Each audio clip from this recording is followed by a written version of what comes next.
Boa tarde, pessoal. Aqui estamos para mais um encontro, o último. Hoje eu trouxe bastante material, espero que eu consiga colocar tudo no nosso tempo, de 2 horas, como eu tinha prometido. A gente vai conversar um pouco sobre a questão das entidades, né? Como é que se gerencia, como é que se abre uma entidade, porque é muito fácil fazer projeto e tal, mas trabalhar profissionalmente a gente tem que pensar que há uma necessidade de ter uma empresa, né? Uma entidade qualquer que seja, ou se fazer um registro de profissional individual, né?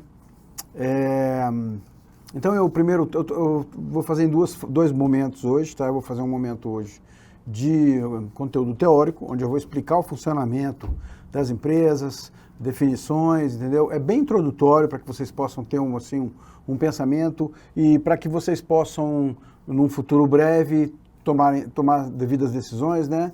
Muita gente costuma começar com um MEI e depois migra para um estatuto empresarial mais complexo, né? Muita gente fica no MEI porque não está interessado, né? Isso depende muito do que você quer fazer. Mas para quem trabalha com projetos, há uma necessidade de expansão, porque o MEI ele fica limitado, né? O valor dele é limitado, tá certo? Oi, Cléo, que bom, estou na área. Eu vou introduzir, se vocês tiverem alguma dúvida, alguma demanda, vocês me acionem que eu paro e respondo, tá certo?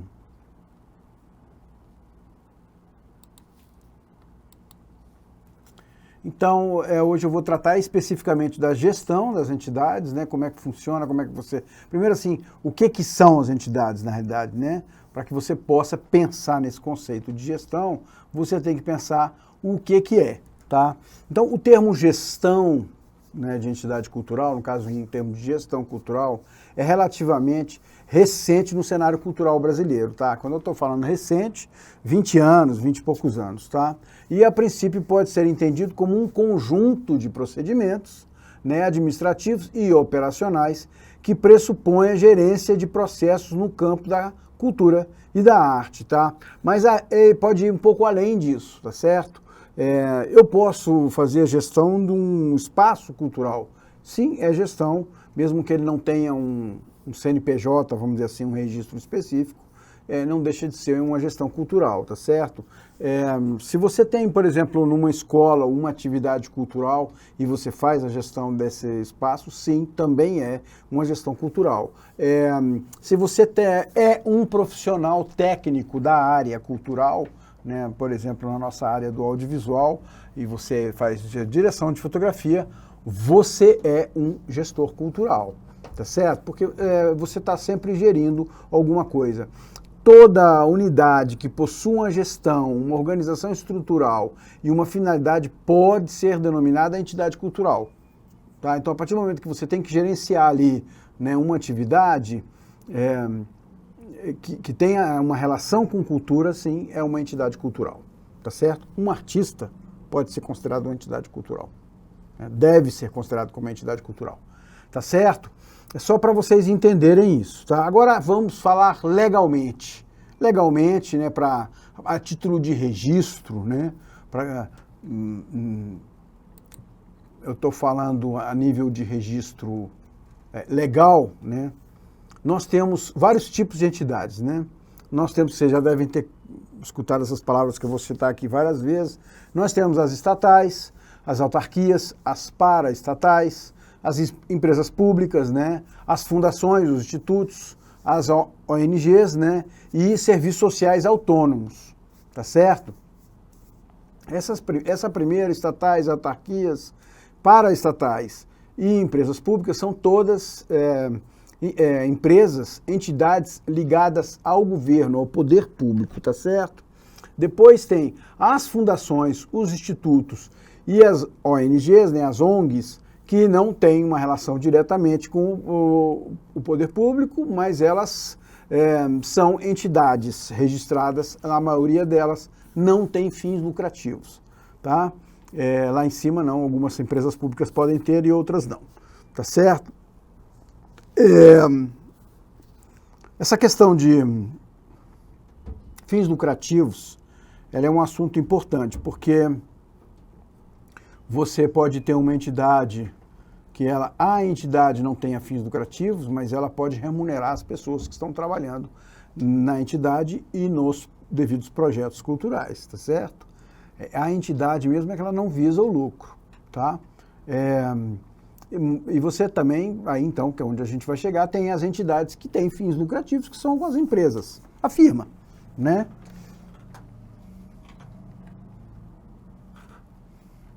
Então, quando se quer referir a um grupo de empresas, tá, públicas ou privadas, geralmente utiliza-se o termo entidade, por ser um termo mais genérico, tá? Eu posso ter ali 2 ou 3, ou somente 2, eu posso então as entidades, né?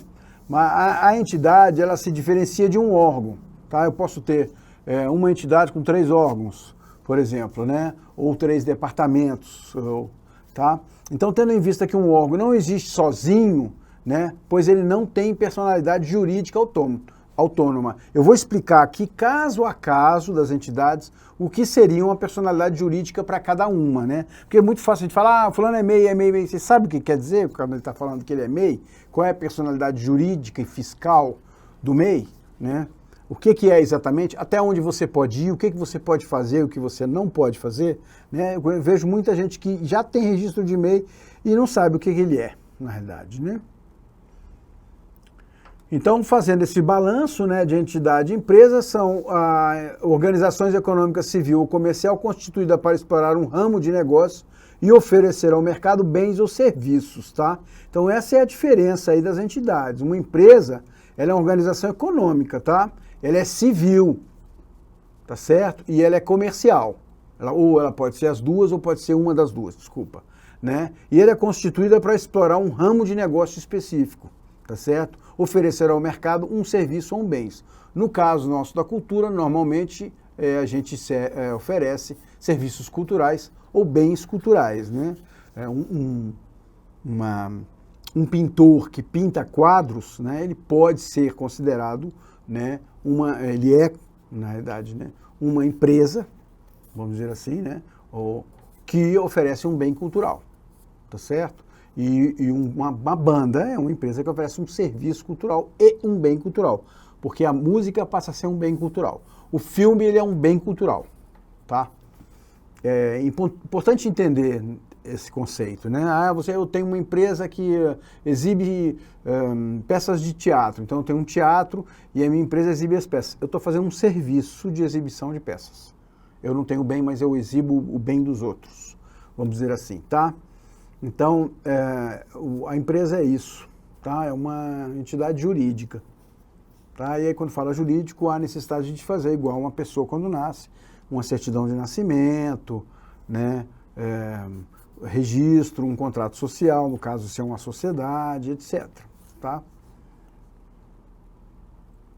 Tá dando para acompanhar aí, né? Muita gente aqui já está registrado, imagino que a grande maioria aqui tem registro, né? Carlos, eu não consegui, os filmes são muito grandes, eu vou compactar e vou subir, tá? O problema foi esse, subiu todo o material e realmente os filmes não estão lá, tá? Eu posso também, se eu não conseguir subir, eu vou colocar uma paginazinha escrito links, tá? E aí terão todos os links lá, viu, Carlos? Pois é, o Leonardo não tem, né? Quem mais? Quem já tem empresa aqui, hein? Muito bom, Gabriela. Essa é a tendência normal, passar do MEI para a empresa, ou individual, ou sociedade, né? Eu vou explicar aqui. É possível ser MEI para a cultura também, viu, Carlos?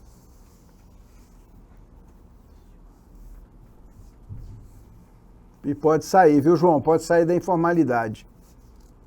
O MEI é muito bom para tirar a pessoa da informalidade. O MEI é muito bom, porque o MEI te permite um valor, acho que agora está em 80 mil,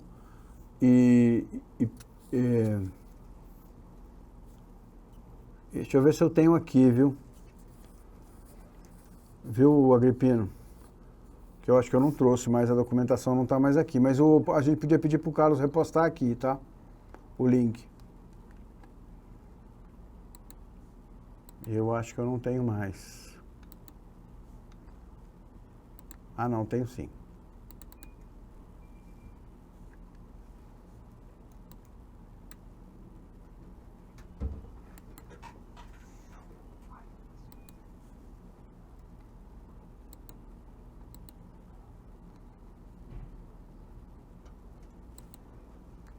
É verdade, Carlos, mais difícil que... Mas não, manter nem é tão difícil, viu? Manter um MEI. Tá? Mais difícil manter uma empresa, cara.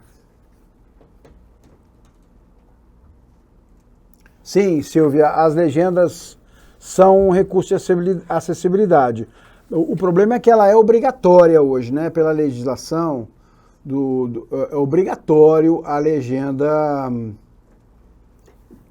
as legendas de acessibilidade, todas elas é obrigatório hoje, tá certo? Então, assim, você nem tira um registro de um filme se você não tiver com a versão dele legendada, tá?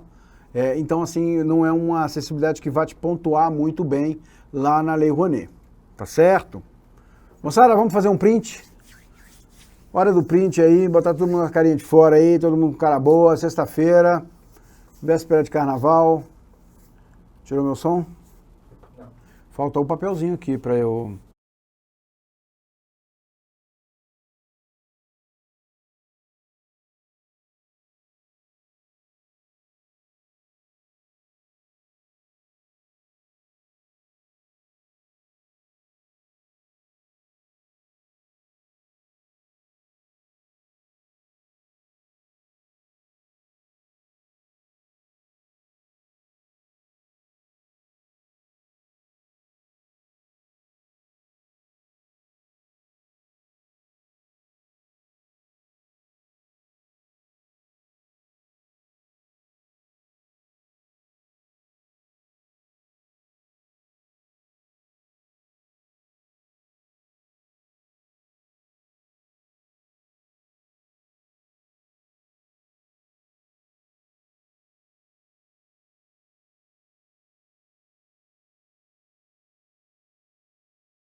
Bora que o print tá na área.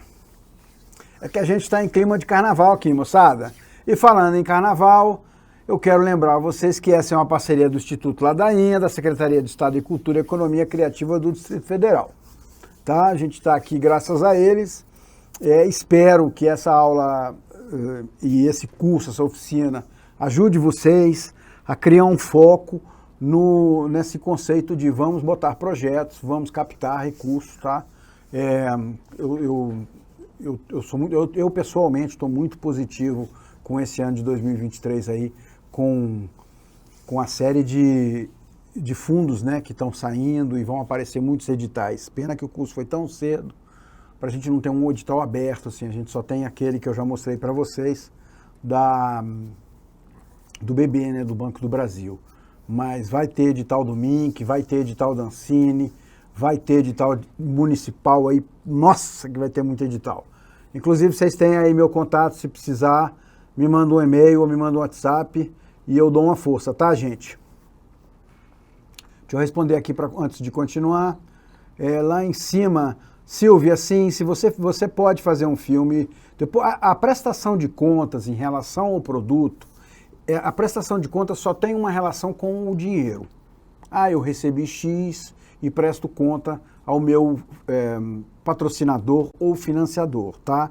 É só essa relação, a prestação de contas. Agora tem que ver o tipo de contrato que você tem com esse financiador, ou esse doador, ou esse investidor, entendeu? Quer dizer, por exemplo, aqui em Brasília, o FAC, você faz o filme, você é dono do filme. A única coisa que o FAC quer é poder exibir ele também quando ele precisar, né? E toda vez que o filme for mencionado, foi exibido, o FAQ está lá nos créditos. Então, por exemplo, eu tenho um projeto assim, a gente fez uma série, na verdade foi o contrário, a gente fez uma série e a gente está editando um longa, tá? A gente está juntando trechos e fazendo um longa com algumas histórias mescladas, tá? A única coisa que eu estou fazendo é que eu estou, no caso, com o financiamento do FAQ, eu estou mantendo todos os créditos dos patrocinadores, e é um produto a mais. É considerado um subproduto, tá? Então pode sim, você pode fazer variantes do produto, tá certo? João, essa sua pergunta é bem pertinente, muita gente não entende. Uma entidade sem fins lucrativos, ela pode remunerar o seu presidente, os seus diretores, os seus membros, por atividades que ele executem, não por ser presidente, não por ser diretor, entendeu? Porque por você ser membro da entidade sem fins lucrativos, não permite que você tenha um salário. Então eu posso, por exemplo, aqui, entre todos os colegas que estamos aqui no estúdio, a gente pode ter uma ONG, e somente a minha colega aqui que está executando uma função na ONG. Só ela que será remunerada, entendeu? Você nas entidades não governamentais é remunerado por executar funções, não por ter títulos. Então eu sou sócio, ou eu sou presidente, ou eu sou diretor e ganho um salário. Não pode isso, não pode, tá? Isso é típico de uma empresa, tá certo? Deu para entender, né?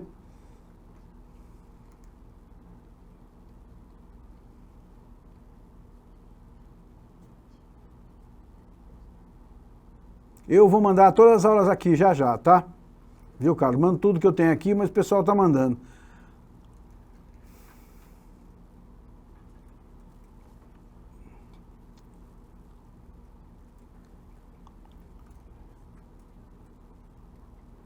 Sim, Maria Clara, você tem que registrar todas os variantes, tá?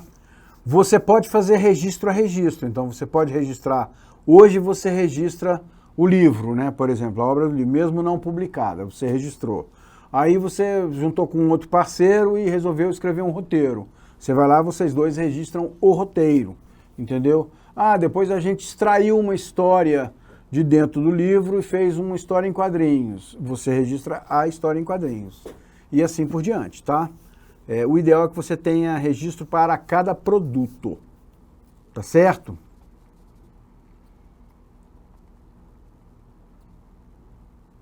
A lista não saiu ainda.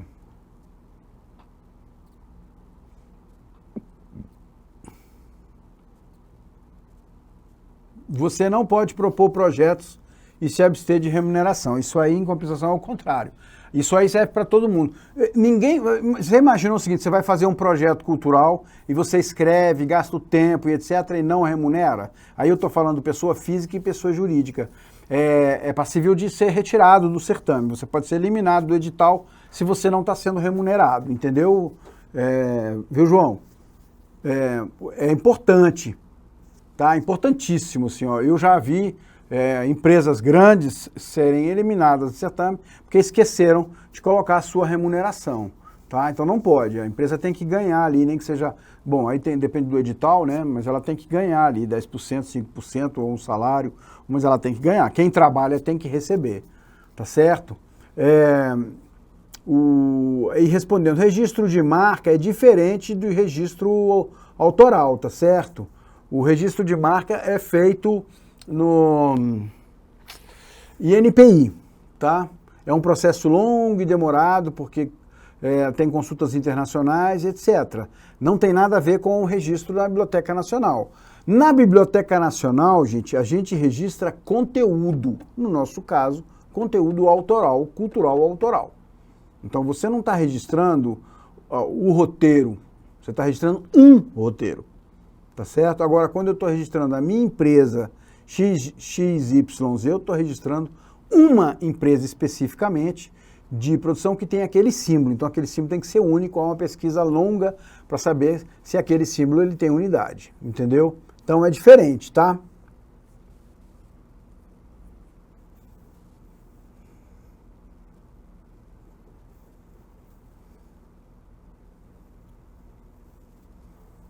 Cléo, você está falando especificamente da Paulo Gustavo, né?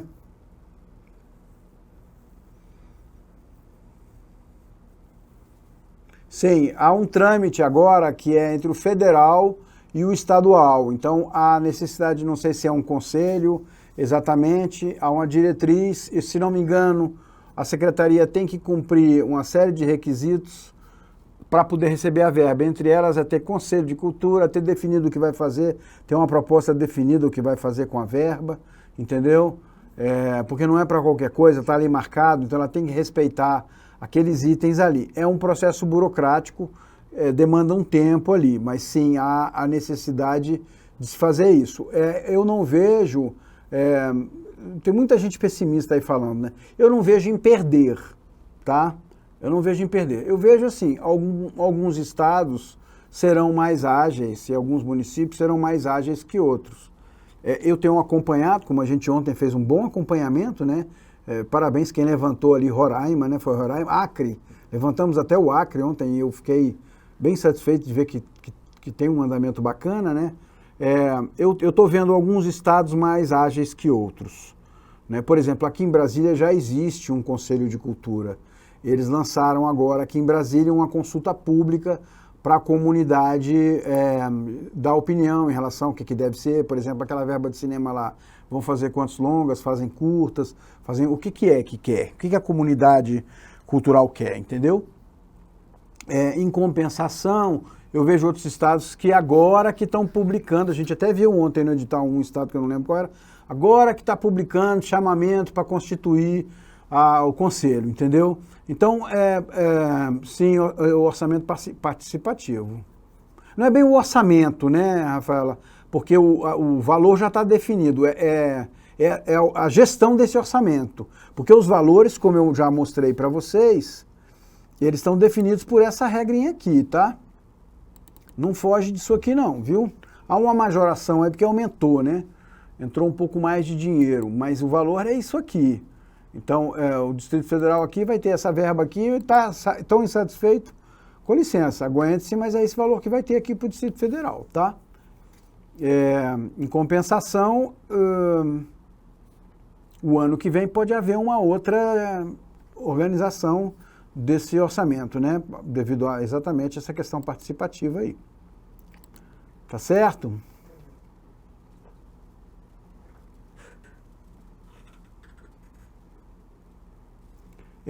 Se a obra literária for sua, João, você pode pegar um pedaço de uma obra de literatura. Se a obra não for sua, você não pode. Sem autorização, você não pode. Você não pode pegar um capítulo do meu livro e criar um poema, uma história em quadrinho, em função dele, assim, 100% baseado no original. Você pode fazer até uma adaptação livre, inspirado, tá?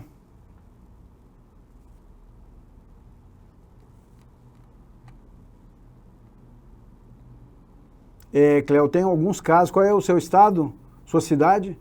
Tem alguns casos aí que precisa de uma certa agilidade da comunidade cultural. Na realidade, a pressão ela existe em todos os lados. Eu vou dar um exemplo para vocês de pressão, foi a situação que a gente viu aí no começo da semana, que esqueci quem foi que até que levantou aqui na aula, do Norte, né, que só teve um projeto aprovado no edital da Ancine. E aí hoje saiu, já foram 8 milhões destinados, eu acho que são 6 projetos que foram liberados, né? Isso é pressão da comunidade, né? Porque tinham muitos estados. Tem que fazer pressão, tá? Então há uma necessidade de estar atento mesmo, tá? Estar atento. Hoje com rede social, basta você botar lá que os caras mudam de postura na hora, né?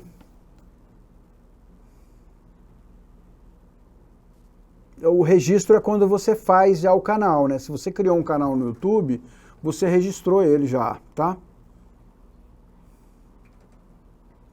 Sim, você pode fazer roteiro de parte ou de todo de um livro.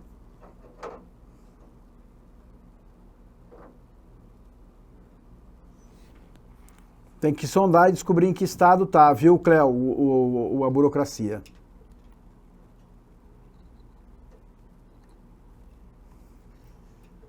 Acho que é isso, tá, gente? Eu vou dar encaminhamento ali para a gente conceituar empresas e etc, tá? Então, vamos lá. Os tipos de empresa que a gente tem, né? Esse aqui é bem atual, tá, gente? É o MEI, o empresário individual, aí tem pouco tempo que está autorizado, que é a Sociedade Limitada Unipessoal, e tem a Sociedade Empresária Limitada, tem a Sociedade Simples e a Sociedade Anônima. Eu vou explicar um pouco de todas elas para vocês poderem entender num contexto geral, tá certo? Então o MEI, todo mundo fala, eu sou MEI, eu sou MEI, eu sou MEI. Vou dar uma explicada no MEI assim, bem claramente. O MEI é o tipo de empresa ideal para quem trabalha por conta própria e precisa de um CNPJ. CNPJ é igual você tem um CPF, o CNPJ é o CPF da empresa. Então é um cadastro nacional de pessoa jurídica. Ele é um conjunto de números sequenciais que tem um registro. E através desse número você descobre o que a empresa é. É com esse número que você pega a certidão de nascimento, vamos dizer assim, da empresa. Sabe quando foi criada, quem são os sócios, quais atividades que ela executa, onde ela fica, se ela está ativa ou se ela não está ativa, etc, etc. Tá? Então permite com esse documento, né, com esse número, o CNPJ, permite emitir notas fiscais pelo produto ou pelo serviço fornecido, tá certo? Em muitas formas, esse pode ser o melhor tipo de empresa para abrir, por ser fácil, rápido e sem burocracias. Não há também muitas limitações, como o fato de não poder... mas há muitas limitações, como o fato de não poder empregar mais de um funcionário, não poder ter uma renda bruta anual maior que 81 mil e não poder ser sócio em outras empresas. Então, se você é MEI, você não pode abrir uma empresa com outra pessoa. Se você abrir uma empresa com outra pessoa, você automaticamente é desconfigurado como MEI. Ou se você já tem uma empresa com alguém, você não pode abrir uma empresa com outra pessoa, tá certo? MEI quer dizer microempreendedor individual. É uma oportunidade que o governo está dando para a pessoa que está trabalhando, que está começando a trabalhar, sair do anonimato, sair entrar na regularidade, né? Passar a ser regular. O MEI tem algumas vantagens. Uma delas é que você está pagando ali, se não me engano, é R$50 por mês, quer dizer então que você gasta R$600 por ano e você está 100% legal. Você paga um carnezinho e você tem você está pagando ali o seu INSS, a empresa ela está funcionando perfeito, entendeu? Tá tudo ok, tá? Então, o MEI tem esse valor, tá certo? Aí tem essa desvantagem, assim, você não pode estar sendo sócio de nada, você só tem essa isenção fiscal, quer dizer, você só não paga mais imposto, vamos dizer assim, né? Você só paga esse valor mensal de imposto até 81 mil. Se você ganhar mais de 81 mil, então você passa a pagar uma tarifa de imposto ali em cima das notas fiscais que você emitir, tá certo? Então, se você trabalhar, 81 mil dá 6 mil por mês, cara. Tá? Se você ganhar 6 mil por mês, você continua pagando R$50 por mês. Pessoal, a lista está online aí, vamos assinar.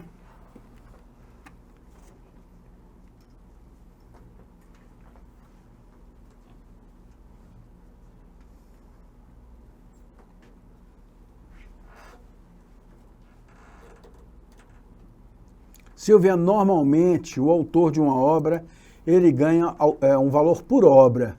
Eu não sei se você assistiu a minha aula que eu estou online, estou com som, está tudo ok? Tá? Eu não sei se assistiu, teve uma aula que eu mostrei as tabelas, viu, Silvia? E aí o que rola? Existem valores, por exemplo, hoje está se pagando 40 mil por um roteiro de longa-metragem, tá? Então o autor de uma obra normalmente é um valor fixo, a não ser que, né, seja um autor já conhecido. Está muito em alta agora os autores, no caso escritores, quererem um valor fixo mais um percentual da bilheteria ou um percentual das vendas. Muitos autores querem isso, de livros, né? Então assim, ele vai fechar com uma editora e diz, não, eu quero tantos para você publicar meu livro e eu quero um percentual X das vendas, né? Porque ele está apostando nas vendas. Tem muitos roteiristas que fazem isso, roteiristas já famosos, né? É isso aí.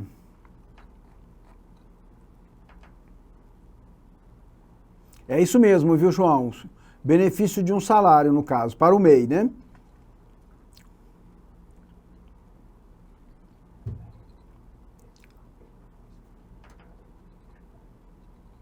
Tem que chamar ele, fazer uma... Viu, Cléo? Junta um grupo, vê se tem uma entidade aí, junta um grupo e procura o secretário. Ele vai ter o dinheiro. Vai ser interessante porque tem um percentual de gestão, viu, gente? Então a secretaria recebe lá 20 milhões, normalmente ela fica, acho que com 10% para poder gerenciar a atividade cultural. Então é sempre interessante, tá?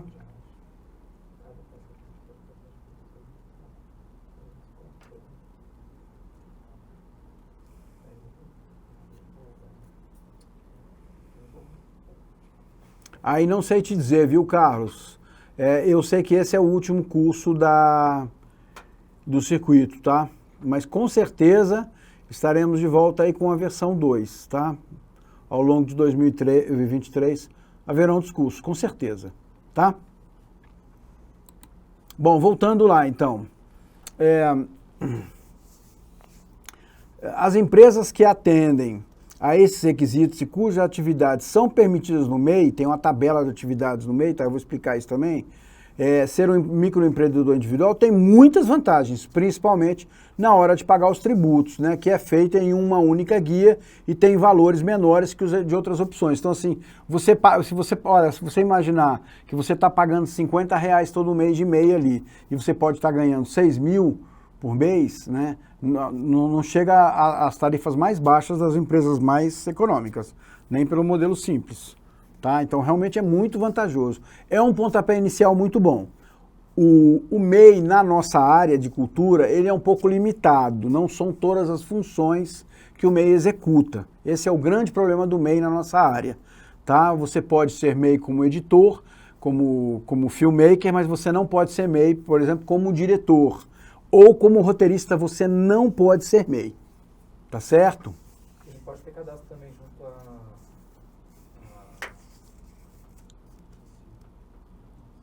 Ancine, né? Muito bem lembrado. Com o MEI você não faz... É porque assim, gente, eu sei que o MEI, quem tem MEI aqui, né, eu tenho uma empresa. O MEI você tem CNPJ, mas você não é juridicamente considerado empresa, tá certo? O teu patrimônio e o patrimônio da sua empresa, vamos dizer assim, é o mesmo. Então, juridicamente, você não é uma empresa, entendeu? Então, a Ancine não te aceita. Muitos editais vão te limitar a R$200 mil por prêmio. Você não consegue captar mais de R$200 mil, entendeu? O MEI é um cadastro para você executar funções técnicas no projeto dos outros ou apresentar pequenos projetos, como um curta de cinema, como um projeto de um curso, projetos de até R$200 mil que são considerados projetos pequenos ainda, tá? Mas é um bom pontapé. E outra coisa importante, como quem foi que falou aqui, não sei se foi a Adriana, não sei se foi a Gabriela, alguém que migrou, né? Você pode migrar do MEI para uma empresa. E aí aquele tempo de trabalho como MEI, ele serve de currículo para a sua empresa. Eu agora estou ajudando um ex-aluno que está fazendo isso, né, Gabriela? Você fez a migração de MEI para empresa?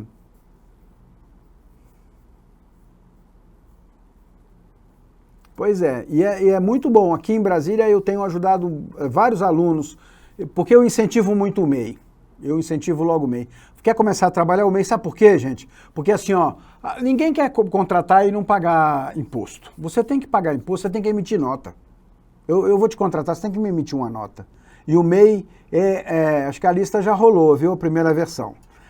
Viu, Andréia? O MEI, gente, você está emitindo uma nota fiscal totalmente legal ali e você não está gastando quase nada com imposto, né? Então o MEI é muito importante. Tá? Já vou responder as perguntas todas. Eu incentivo muito o MEI. Eu acho que é muito bom para você começar, iniciar uma função, né? A questão é que depois a coisa vai se tornando grande e o MEI já não cabe, né? E aí você pode fazer essa migração de MEI para uma outra estrutura, eu vou explicar todas elas, né, empresarial. E você carrega esse currículo com você, que é muito bom, tá certo?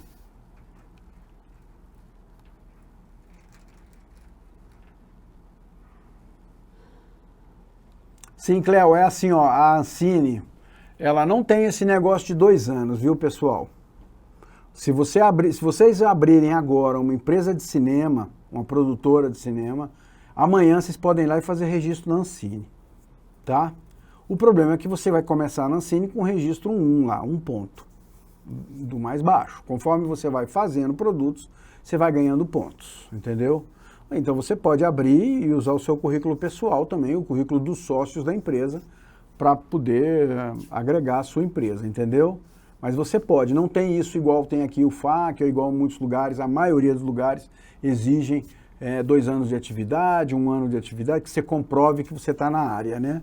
A Ancine não tem isso, tá certo? Para ser proponente como MEI, você pode, mas você tem o teto de R$200 mil, tá? Então, assim, ser MEI ou ser produtora depende do que você vai fazer. Né? Ah, eu vou trabalhar como editor, inicialmente eu vou editar o filme dos outros. Você pode ser MEI à vontade. Ah, eu quero botar projeto lá no FAQ, né? Eu mudei para São Paulo e eu quero botar lá no PROAC de São Paulo. Você pode ser MEI, mas você vai trabalhar com R$200 mil. Não, eu quero fazer uma longa-metragem. Você vai ter que abrir uma produtora, não tem jeito. O melhor procedimento para roteirista é abrir empresas, produtoras. Tá, Cléo?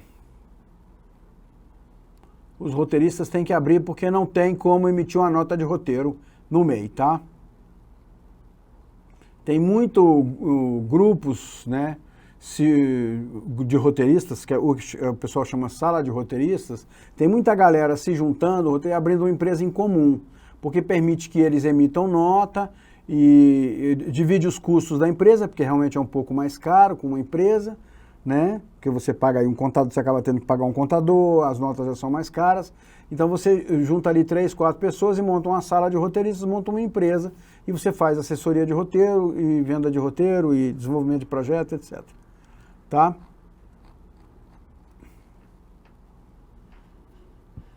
Não paga nada para ter registro, viu, Rafaela? Nada, nem um centavo. Vai no site da Ancine e faz seu registro se você tem. Para fazer registro, eu vou explicar aqui, para você fazer registro na Ancine, a sua empresa tem que ser empresa de audiovisual, tá, gente? Não adianta eu ter uma padaria e aí eu faço eventos culturais e eu vou abrir um registro da Ancine. Não, a Ancine não vai te dar o registro. A Ancine registra em empresas produtoras, tá? Eu vou explicar isso melhor aqui. Vamos lá.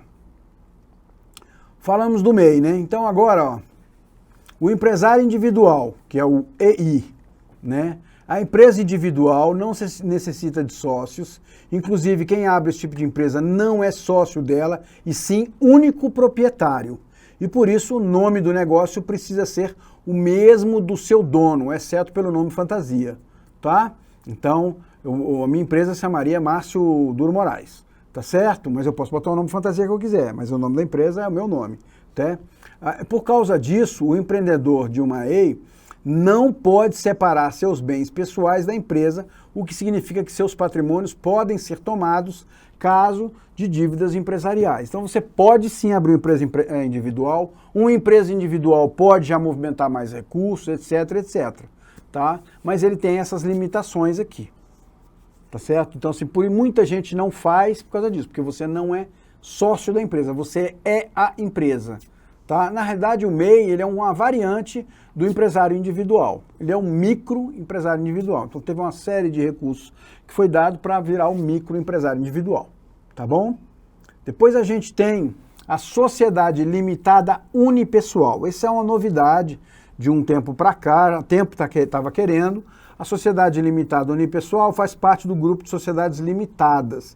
Então, é uma sociedade, tá? Quando diz limitada é porque ela tem cotas. Eu divido a empresa em 10 cotas, 20 cotas, 1000 cotas e divido entre as pessoas aquelas cotas, tá? Por isso que chama sociedade limitada. Só neste caso não existem sócios. Uma das características é proteger o patrimônio pessoal do empreendedor, porém não há necessidade de sócios ou de um investimento alto para capital social. Então eu posso abrir uma empresa e na verdade eu sou dono de todas as cotas. A partir do momento que eu sou dono de todas as cotas, é uma sociedade limitada unipessoal, de uma única pessoa, tá? Em outras palavras, a SLU é uma opção excelente e muito prática para quem pretende empreender sozinho. Ou para quem tinha um sócio e o sócio saiu, entendeu? Que é muito comum, né? Tinha a Eireli aí que ela caiu em desuso, que a Eireli era uma situação provisória para isso, né? O sócio saiu e você acabou ficando com todas as cotas e aí fazia a Eireli por 6, 7 meses ali para você poder achar um outro sócio. Hoje você pode fazer uma sociedade limitada unipessoal, tá certo? Depois nós temos que é a mais comum, muita gente tem, que é a famosa LTDA. Vocês devem ter escutado falar isso várias vezes, está em muitas notas fiscais, né? Que é a sociedade empresarial limitada, né? Mantendo esse conceito de cotas, né? É o tipo de societário mais comum e adotado pela maioria dos empreendedores que possuem sócios, tá? Isso deve a 2 motivos. O fato de poder incluir outros sócios, né, através de um contrato social e ter toda a responsabilidade limitada ao capital social da empresa. Daí a origem do nome limitada, né, LTDA. Ou seja, bens pessoais dos sócios não são tomados em casa de dívidas empresariais. Então, se abrir uma sociedade limitada, eu e minha colega abrimos uma sociedade limitada, cota de 10 cotas, num total de 20 mil reais. A gente só responde por aqueles 20 mil reais. Se der algum pepino, a gente não conseguir pagar o empréstimo que a gente fez no banco, etc., o banco não pode vir pegar o apartamento dela nem minha casa, por exemplo.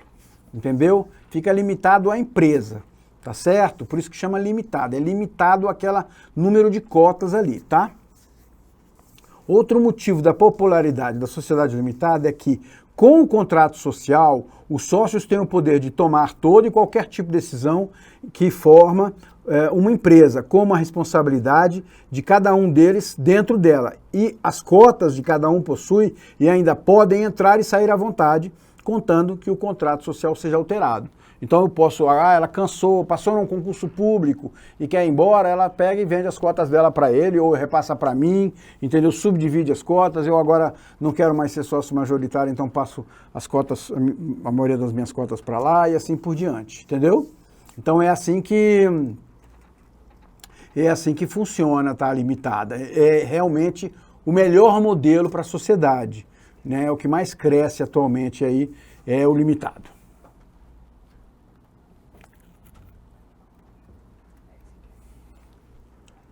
Cléo, a minha empresa é limitada, eu tenho um sócio.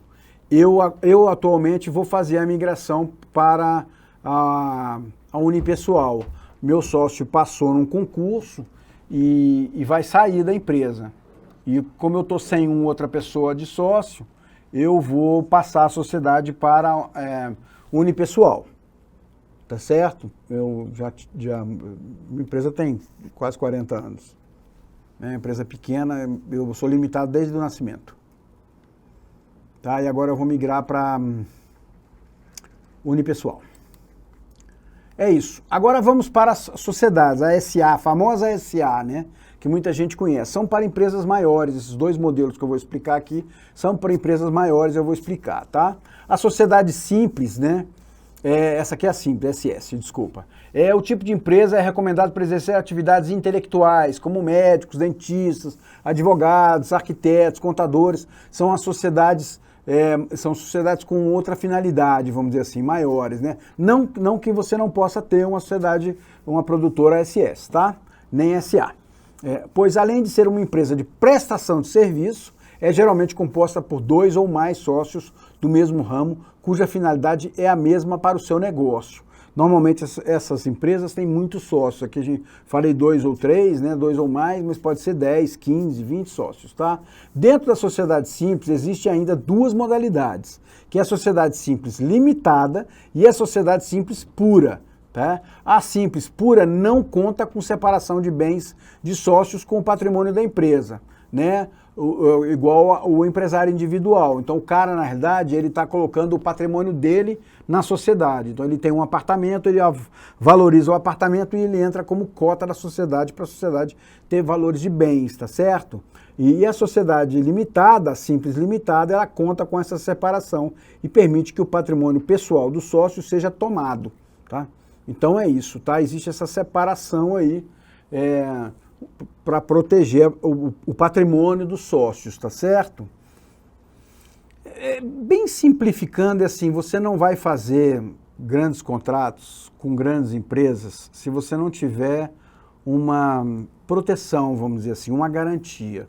Então, você não vai ter, assim, fechar um grande contrato de fazer todos os filmes publicitários do Banco Bradesco se a sua empresa não tiver um patrimônio que garanta alguma coisa que o banco vai botar um dinheiro muito alto na sua mão. Então, o sistema é esse. Até editais e certames que não são na área de publicidade ou na hora de execução de outras coisas, de outras atividades, eles exigem que as empresas tenham um contrato social com um patrimônio muito grande, entendeu? Porque é para garantir, sei lá, um edital de 10 milhões, pelo menos a empresa tem que ter 1 milhão aqui de contrato social, entendeu? É mais ou menos isso, tá? E por fim, nós temos a sociedade a sociedade anônima, a SA, que é para grandes empresas que vão colocar na Bolsa de Valores. A sociedade anônima, também conhecida como SA, é um tipo societário um pouco diferente das outras sociedades, pois ao invés de cotas, o sócio divide os capitais em ações, né? E por isso são chamados de acionistas.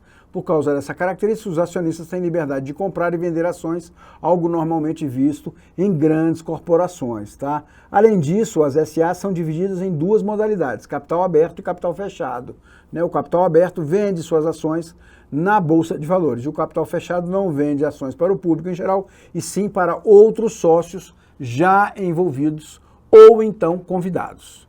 Tá dando para entender, né? Isso aí para a empresa, aí quem é o sócio maior é o que tiver o volume maior de ações. Tá certo?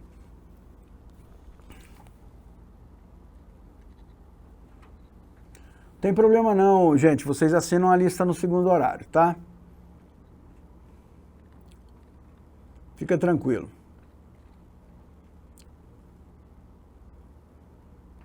Sim, Anina, eu concordo com você. Existe uma luta grande, os roteiristas, eles são muito unidos no Brasil, né? Não sei se você sabe, existe uma associação forte no Brasil de roteiristas, já conseguiu grandes editais e tudo, ela é muito forte. E ela tem uma batalha grande junto, quem faz isso, na realidade, é a Receita Federal, né? Que cria esses termos. E existe um trabalho já bem avançado para que os roteiristas possam ser registrados como MEI. Tá? Em compensação, esse trabalho não está sendo feito para os diretores, mas para os roteiristas já tem tempo, que tem um trabalho bem interessante aí. Creio eu que na próxima abertura os roteiristas estarão incluídos aí no MEI, tá? É ótimo, né? Porque o cara quer trabalhar individualmente, né? Não quer montar empresa e ter esse trabalhão, permite com que ele possa executar, né? Eu também concordo com você.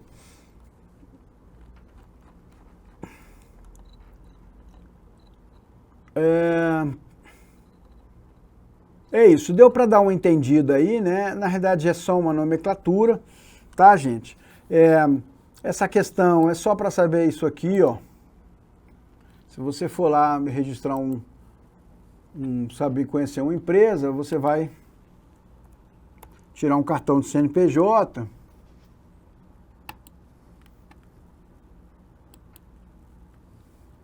Você registra aqui, deixa eu ver se eu lembro o meu número.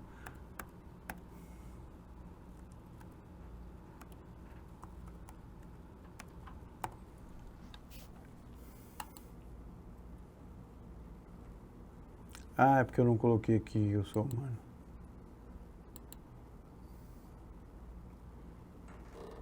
Tá aqui, ó, essa é a minha empresa, tá?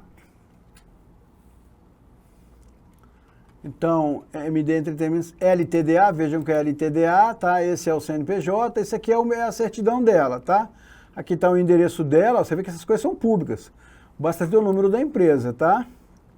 Então aqui os números de contatos dela, a empresa, ela está com a situação ativa, tá vendo? Ela coloca aqui situação ativa, tá certo? Desde 2005 eu reativei, porque como eu viajei para a Europa, eu fiquei anos com ela desativada, eu reativei ela em 2005 quando eu voltei, tá certo? E aqui, ó, estão as atividades que a minha empresa executa. Então, a primeira atividade é a atividade de produção cinematográfica de vídeo e programas de televisão não especificadas anteriormente, tá certo? E depois ela desenvolve programas de computador, desenvolvimento de licença de programas de computador customizáveis, programas de computador não customizados, artes cênicas, espetáculos, atividades complementares, tá? Essas aqui são as atividades principais da minha empresa, tá certo? E se eu consultar aqui, ó, eu vejo sócios aqui, ó. Eu sou um dos sócios e o Rafael é o outro sócio, tá? Cada um com um número de cotas aí. Isso é público, gente, tá certo? Esse é o registro da empresa, a certidão de nascimento da empresa, tá? Aqui, dependendo do tipo de empresa que você constituir, vai ter informações diferentes e ela vai poder fazer e executar coisas diferentes, tá?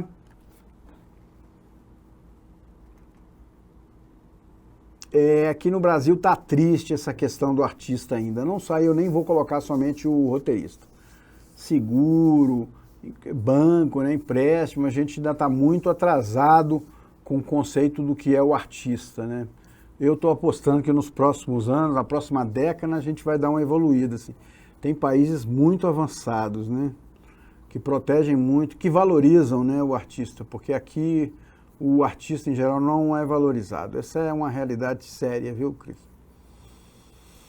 Mas bom, o André, limite de capital individual, quando você abre uma empresa de capital individual, não tem limite, você pode até abrir $500 mil, assim, lógico que quanto maior o limite que você colocar, aquele é o valor que você responde por ela. A princípio, antigamente, quando você abriu uma empresa, aquele valor que você queria dizer que você tem aquele valor no banco. Abrir empresa de 20 mil quer dizer que eu tenho 20 mil no banco para poder responder ali por qualquer problema que dê, entendeu? Hoje não exigem mais, mas antigamente, não tenho em banco, então eu tenho cotas do tesouro, e coloca lá no contrato social, 20 mil em cotas do tesouro e tal, entendeu?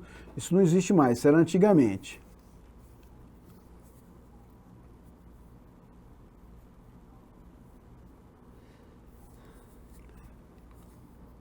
São duas coisas diferentes, tá, Eliana? O MEI tem CNPJ, mas todas essas empresas aqui, todas elas têm CNPJ. Você não abre uma empresa sem um número de CNPJ. É a primeira coisa que você faz para a empresa tirar um CNPJ, entendeu? Então, assim, MEI é um tipo de empresa. CNPJ, o MEI tem CNPJ, a LTDA tem, todas essas que eu citei tem CNPJ. Tem que ter, tá? O CNPJ é Cadastro Nacional de Pessoa Jurídica. Se não me engano é isso. Adri, eu tô desatualizado, né? Subiu mesmo, você tem razão. Subiu o teto do MEI, né? Foi para 90 mil e parece que vão subir mais, tá? Vai subir mais o teto. Ele vai aumentar o teto agora vão aumentar de novo, né? Eu lembro quando começou era 60 mil e está só aumentando. Isso é ótimo, né? Com 90 mil dá para ganhar aí 8 mil, quase 8 mil por mês, né? Sendo MEI. Muito bom. Gente, falando em CNPJ, deu para entender esse conceito de CNPJ, realmente? Porque eu vou dar uma aprofundada aqui, tá? Então, para você tirar um CNPJ, uma das coisas que você precisa é exatamente ver o que você vai fazer, o que sua empresa faz, entendeu? Porque não dá para fazer tudo, você não pode colocar lá na empresa, minha empresa faz tudo, vendo pão, faço cinema, pinto parede, conserto carro, não, você não faz tudo. A gente segmenta, as empresas são segmentadas, principalmente porque dependendo da atividade você paga um tipo de imposto, tá certo? Eu sou da época que a gente, quando começava com produtora, a gente só podia trabalhar para publicidade, porque não existia cultura, né? Não existia produto autoral no Brasil. Então, assim, quando você se formava em audiovisual, você trabalhava com o quê? Com publicidade, né? Para viver, para sua empresa sobreviver. Minha empresa sobrevive. Ela sobrevive de quê? Faz filme publicitário, né? Seja do pequeno, do grande. E o filme publicitário é uma atividade. A publicidade, ela tem uma taxa de imposto bem maior que a atividade do cinema, entendeu? E isso aí é muito Isso é muito importante levar em consideração, porque às vezes você coloca uma atividade na sua empresa e muda a taxa dela. Em vez de você pagar 4%, você passa a pagar 11%, etc. Tá? E essa atividade existe um cadastro, tá? É uma classificação nacional de atividades econômicas, que é o CNAE. Tá? Vocês viram lá na minha consulta.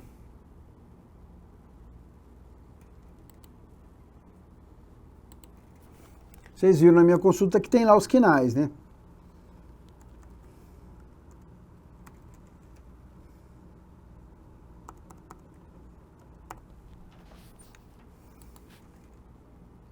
Que é um códigozinho, são esses números aqui, ó. Essa é a atividade principal e essas são as secundárias, tá certo?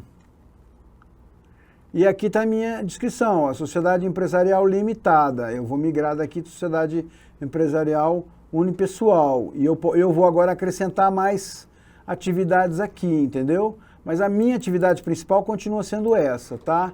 Esse é o CNAE para trabalhar com a Ancine, tá certo? E para poder pagar menos imposto. Esses CNAEs aqui, eles são muito importantes, tá? Esse código, né? Então é a classificação oficial adotada pelo Sistema Estatístico Nacional do Brasil e pelos órgãos federais, estaduais e municipais, gestores de registros administrativos e demais instituições do Brasil. É obrigatória a todas as pessoas jurídicas, inclusive autônomos e organizações sem fins lucrativos. A CNAE é essencial para a obtenção do CNPJ. Então, mesmo quando você foi fazer o seu registro de MEI, quando você clicou lá, eu vou fazer isso aqui mesmo, que lá tem um monte de coisa, vendedor de pipoca, né, tem um monte de coisa. Quando você clica numa, você está assumindo um CNAE, você está ganhando um registro de CNAE, entendeu? Para as produtoras, o CNAE, esse CNAE aqui é o mais importante, tá? É aqui, ó, tem vários. E aí, dependendo do CNAE, você tem uma alíquota de imposto. Por exemplo, ó, o cara que administra obras, ele paga 6% de imposto. Agora, um representante comercial, um agente de comércio que vende automóveis, ele paga 15%. Tá certo? Em compensação, o cara que é atacadista e que vende pneu, ele paga só 4%. Tá? E o comércio de peças e acessórios de carro também paga só 4%. Então, se você vende o carro, né, você está pagando 15% de imposto, mas se eu vendo só acessório para carro, eu pago 4%. Entendeu? Se você faz publicidade, você paga 17%. Se você faz cinema, você paga 4%.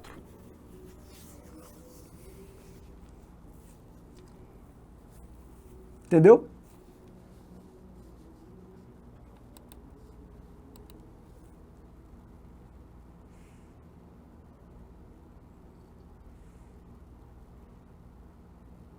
Sim, pode sim, Silvia, sem problema. As temáticas são livres. Ele seria um documentário, né, no caso.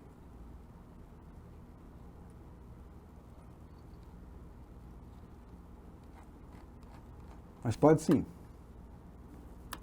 Bom, então vamos lá. O CNAE, então, o famoso CNAE de cinema é esse.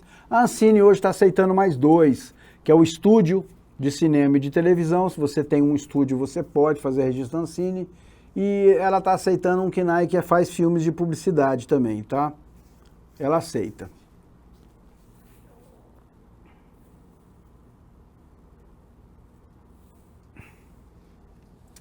Então, atividades, o CNAE é esse, atividades de produção cinematográfica, de vídeos, de programas de televisão não especificadas anteriormente. Não pode ser MEI. Então, esse CNAE aqui não tem para o MEI, tá? No caso, a primeira solução pode ser abrir uma microempresa, uma ME, que é o caso que eu tenho, é uma microempresa limitada, mas é uma microempresa. Eu pago 4% de imposto. Tá? É isso, assim, gente, é só para vocês situarem, porque, assim, é inevitável, se vocês querem se profissionalizar, é inevitável a abertura de uma empresa, tá? Seja ela você, MEI, você individualmente, seja em sociedade com amigos, seja um grupo, seja vendendo cotas, mas é inevitável que você abra uma empresa e que você tenha um CNAE, né, na sua área. Existem CNAE, você vê que a minha, né, você vê que eu tenho um CNAE aqui, ó, Eu tenho o KNAI de artes cênicas, espetáculos e atividades complementares, ó, porque eu também faço instalações e espetáculos, entendeu? E eventos. Então eu também tenho esse KNAI aqui. Mas é inevitável que a gente chegue nesse momento. Se não, Mariana, o KNAI para documentário é esse aqui. Porque aqui ele não especifica gênero nos KNAIs, entendeu? Os KNAIs não especificam gêneros, então tá aqui, ó. Produção cinematográfica de vídeos e programas de televisão. Entendeu? Então tá aqui, ó, cinema, vídeo e televisão. Então você pode fazer documentário para cinema, documentário para vídeo, documentário para televisão. Tá? Ele não especifica. Animação, minha empresa, o que eu mais faço é animação, tá aqui. Entendeu? Ele não classifica por gênero, tá? A lista vai abrir daqui a pouco, Valesca. Tudo bem aqui, né, gente? Deu para entender? Deu para situar?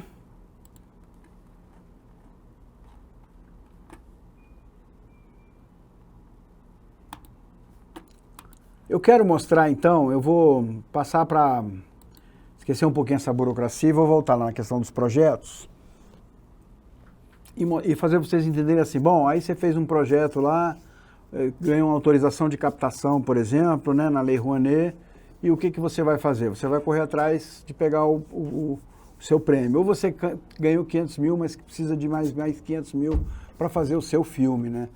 Então é interessante você ter, o agente da animação usa o termo Bíblia, mas é interessante você ter um projeto de captação para você chegar num patrocinador. Eu trouxe alguns aqui, não só da área do audiovisual, inclusive vou começar colocando uns que não são da área do audiovisual para vocês verem, tá? Que são projetos para captar recurso, né? Existe muito o conceito de dividir o seu projeto em cotas, entendeu? Eu vou terminar com um estudo de caso hoje de um filme que é conhecido, eu vou mostrar como é que eles fizeram para viabilizar o filme, tá?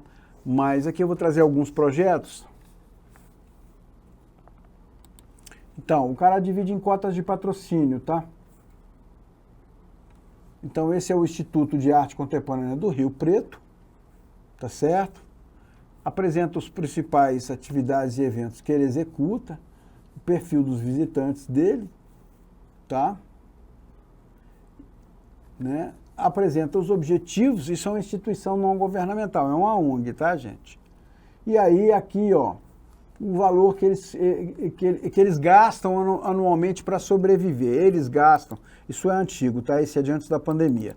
Eles precisam, para viver num ano, o Instituto fica lá em Ouro Preto, né? Eles gastam 7,5 milhões, tá certo? Para sobreviver. E eles se organizam para viver 100% à base da Lei Rouanet, tá certo? Então, eles vão aqui, ó, eles fazem pesquisa, eles gastam 10% com pesquisa, eles têm uma plataforma digital, gastam mais quase 10%, eles fazem seminários, eles gastam 9% quase, eles fazem apresentações musicais, eles gastam 2%, que eles fazem uma só, se não me engano, no final de ano. Eles fazem exposições, então fazem várias exposições e mantêm permanentes, né? 10%, eles têm um concurso, tá? A manutenção do espaço deles lá mesmo, né, gasta 17% do valor total. A assessoria contábil, os assessores eles gastam 5%. Os custos administrativos que para gerir, né, a estrutura eles gastam quase 11%, né? Eles fazem bastante divulgação, você vê que estão aí na página dos 5%. E aqui tem um agenciamento de 1%, 100 mil, lembrando que a Lei Rouanet é o teto para o cara agenciar, né? Então esse aqui é o custo que eles fazem. E eles dividem assim, ó, tá? Para ter uma noção do que é cada coisa, tá certo? Então, tá aí uma divisão por cotas, tá certo? Agora vejam bem, aqui todo o relacionamento de endomarketing, isso aqui para poder convencer um patrocinador. Então eles classificam 1, 2, 3, 4, 5 tipos de doadores. Eles procuram doadores, porque eles são uma ONG. Então eles têm, ó, o mantenedor, o patrocinador apresentador, o patrocinador, o parceiro ou o amigo do dia. Tá certo? Tá dando para acompanhar isso aí, pessoal?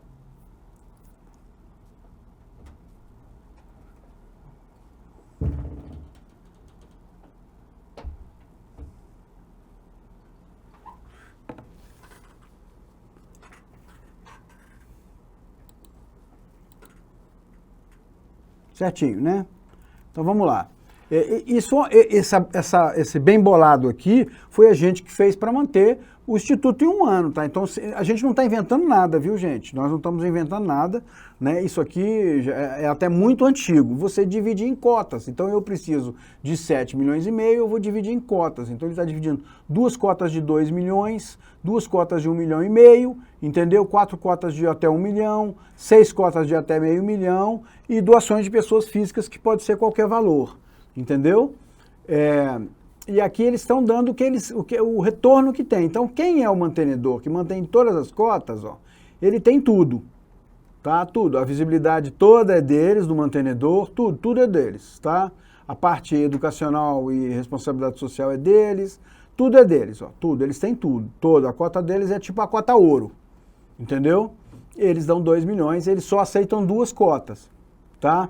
Eles podem, inclusive, usar o espaço para fazer 4 eventos, tá? 2 por semestre. Eles vão para todas as vernissagens, palestras, tudo, eles estão em todos, tá certo? Depois, nós temos o patrocinador apresentador, que tem uma cota um pouquinho menor, tá? Você vê que eles colocam um apresentador, porque ele ainda está na faixa da apresentação, que a apresentação é... Perdão. São os nomes que aparecem primeiro quando você anuncia alguma coisa. No caso do filme, lá no início dos créditos iniciais, empresa tal apresenta. Você pode saber que foi quem botou mais dinheiro, entendeu? Então aqui, ó, eles já começam, eles têm algumas coisas que eles não têm acesso, tá vendo, ó? Eles já começam a perder acesso aqui, ó. Por exemplo, intervenção artística durante o evento, eles não têm. Entende? Tem algumas coisas que eles vão perder. A publicidade com destaque na publicação, eles já não têm, entendeu? Logomarca no site, eles não têm logomarca no site, entende? E assim por diante, eles já têm uma cota mais restrita, tá certo?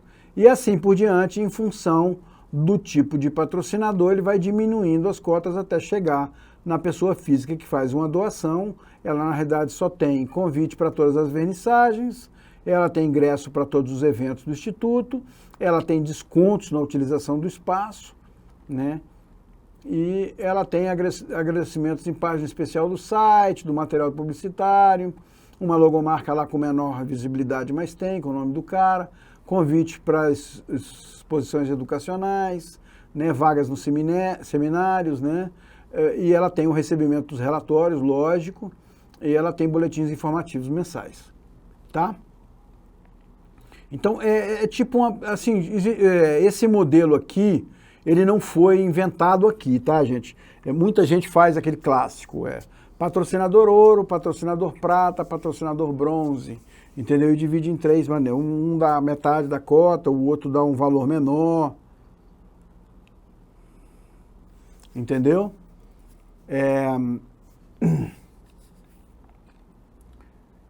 A nomenclatura não importa. Importa como você divide isso, tá? Nomenclatura não importa. É prata, é ouro, sei lá, agora com a onda dos jogos, tá? Guerreiro, lutador, né? Ou rei, rainha, valete, né? Você pode... A nomenclatura que você dá não importa. O importante é que há uma divisão em função do montante patrocinado, tá? E se faz isso em filmes também. Se faz isso em óperas, se faz isso em peças de teatro. Eu trouxe um bem grande aqui, eu queria tentar achar um do Itaú, mas eu não achei, tá? Esse aqui eles mandam para os possíveis patrocinadores, tá? O Instituto já existe há bastante tempo, sobreviveu inclusive a pandemia, tá certo? Reality show também não? Oi? E reality show? Sim, você pode fazer em reality show também, tá? Você pode fazer em qualquer produto que é patrocinado, você pode dividir em cotas. Qual que é a estratégia de dividir em cotas? Pô, gente, eu vou fazer um filme de 10 milhões. Eu vou dar o exemplo da minha colega, eu vou fazer um reality show que vai custar 10 milhões. Você acha que eu vou conseguir 10 milhões num só? vejam vocês um produto grande, né, e que precisa de muita verba e que tem um monte de patrocinador, como é o caso do Big Brother. Então, a quantidade de patrocinadores, podia ter só a Fiat? Não, nem só a Fiat tem bala na agulha para botar todo o dinheiro de um evento desse. Entendeu? Nem é interessante, porque é legal você ter mais de um patrocinador, né? Sim, a Nina, fiz consultoria para eles. Essa proposta aqui é aquela que, quando eu abri lá na Lei Rouanet, é a última com o limite mais alto, que é para manutenção do Instituto. Tá? Hoje nem se faz mais, assim, antes da pandemia a gente fazia anual, hoje está se fazendo por 2 anos. Porque o processo é tão chato, né? Demorado, que você faz logo para 2 anos, então autoriza para 2 anos.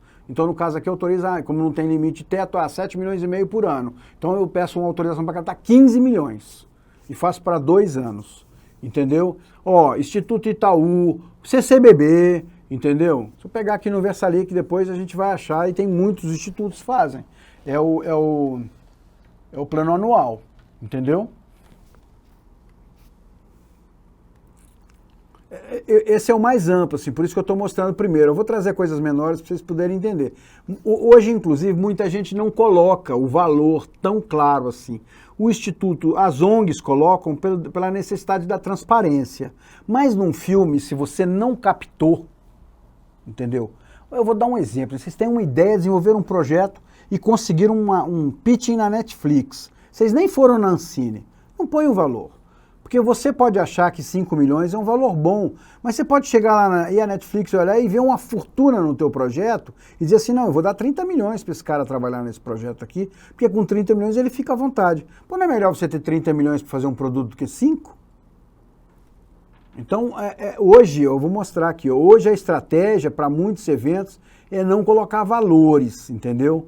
Especificamente, a não ser que você já tenha captado, aí você tem que começar a situar, né? Porque você já começou a captar, você já tem dinheiro em caixa, vamos dizer assim.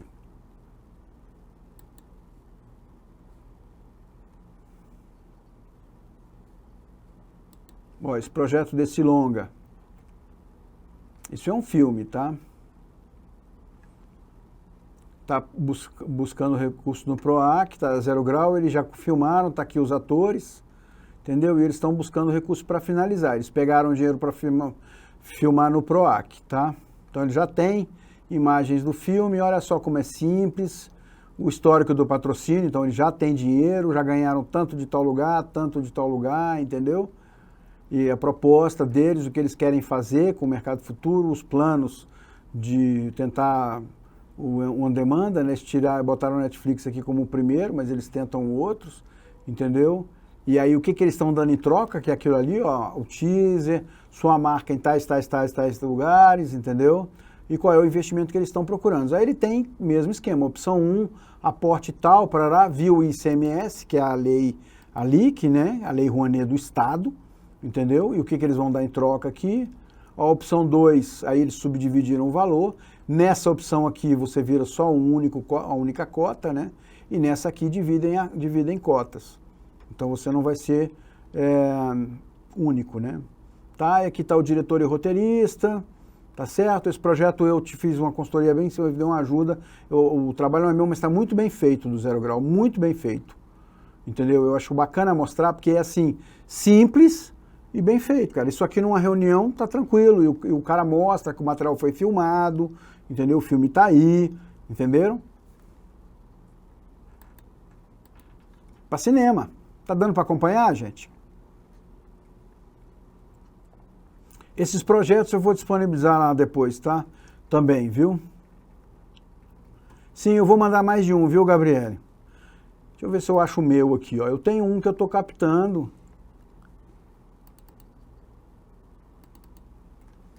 Ó, de animação. Esse meu aqui, ele tá em inglês, inclusive, porque a gente está fazendo captação fora, eu fui convidado para uns eventos fora, tá certo? Então tá aqui, ó, as informações do projeto, tá?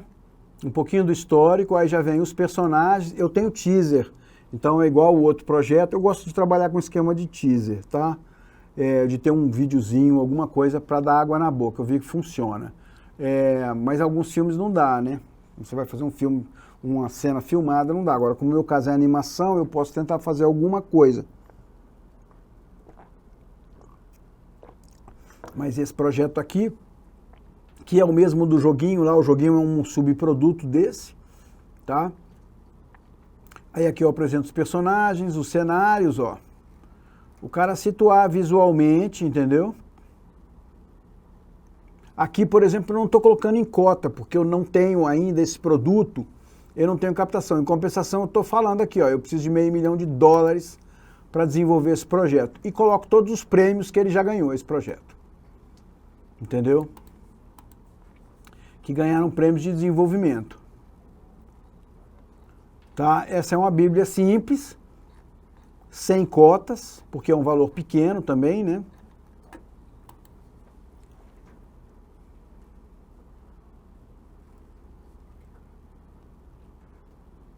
Mesma coisa aqui, ó, um outro projeto, esse não é eu vou mandar todos esses que eu estou aqui, eu vou mandar para vocês, tá? Eu vou subir todos eles. Tá? Esse aqui é um outro projeto também de série, aí eles fizeram um piloto, eles têm um piloto da série, tá? Então eles vão apresentar o pilotinho. E aqui tem toda a parte conceitual e etc. E não tem cota, esse aqui também, se não me engano, esse é de uns parceiros.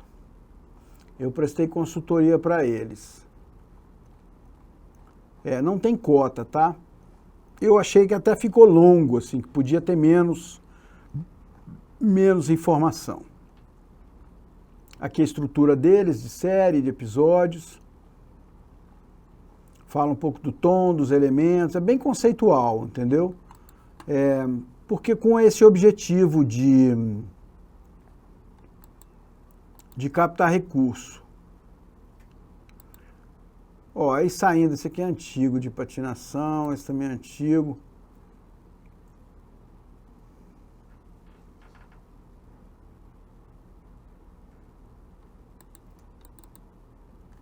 Ó, esse é do Sérgio Reis.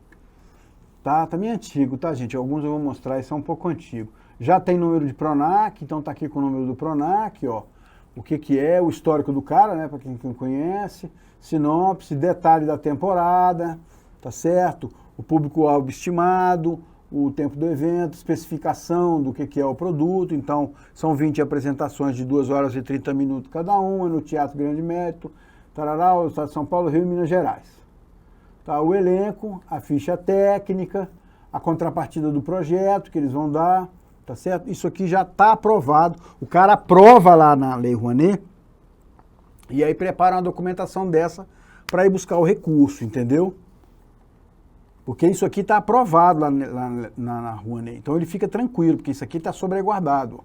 Ele já conseguiu aprovar essas vagas aqui, essas oficinas estão aprovadas, entendeu? Esse plano de comunicação que ele fez está aprovado. E aqui divisão de cota, tá? O modelo Master apresenta patrocínio e apoio, entendeu? E aí tá aqui, ó, o que ele vai dar? Convites, o nome não sei aonde, presença na abertura, e o que ele está pedindo? 1 milhão para um, meio milhão para o outro, 200 mil para um, e o menorzinho, o apoio a definir.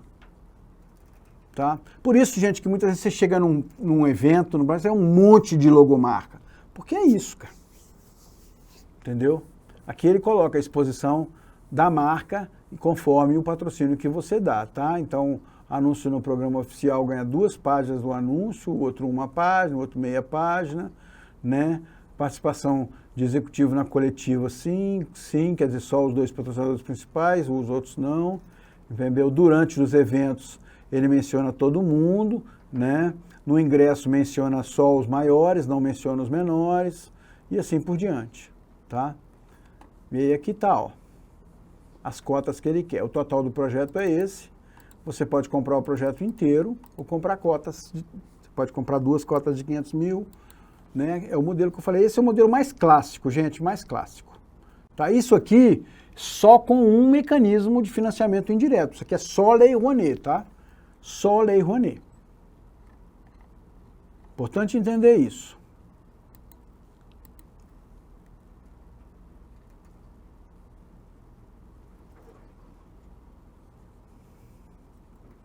Tem que abrir, né, Gabriela? A gente tem que tem que abrir como é que o pessoal tá fazendo. É lógico que a gente pode inventar coisas.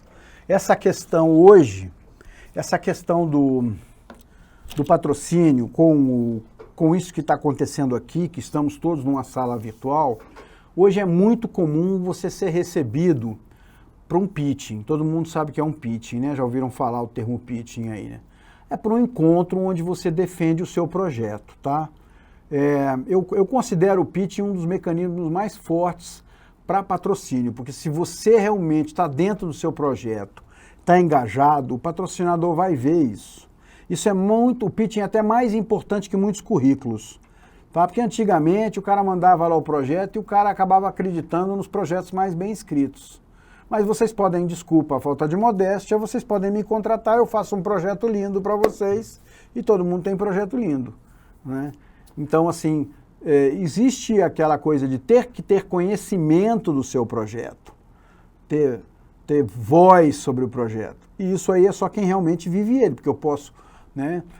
O Felipe pode me enviar um material do projeto dele, eu faço um projeto lindo, maravilhoso, mas eu não sei falar sobre o projeto profundamente, porque eu só tive aqueles dados ali, entendeu? Então eu vou falar como é que são as cotas e tal, mas de repente eu morro numa batelada de perguntas. E o pitch resolveu isso. O pitching ele não nasceu no cinema, né?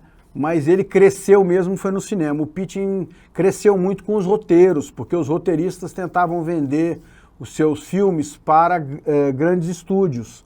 E aí faziam pitching, entravam no elevador dos produtores executivos e tentavam vender ali a sua história para o produtor que ele decidir fazer o filme, né? E isso foi crescendo, crescendo, crescendo, e hoje é um mecanismo assim muito usado. Por exemplo, se você levar lá para os streamings, né, a Netflix, a Prime, etc., o seu projeto, eles vão agendar um pitching com você. Antes de qualquer coisa, eles vão querer te escutar.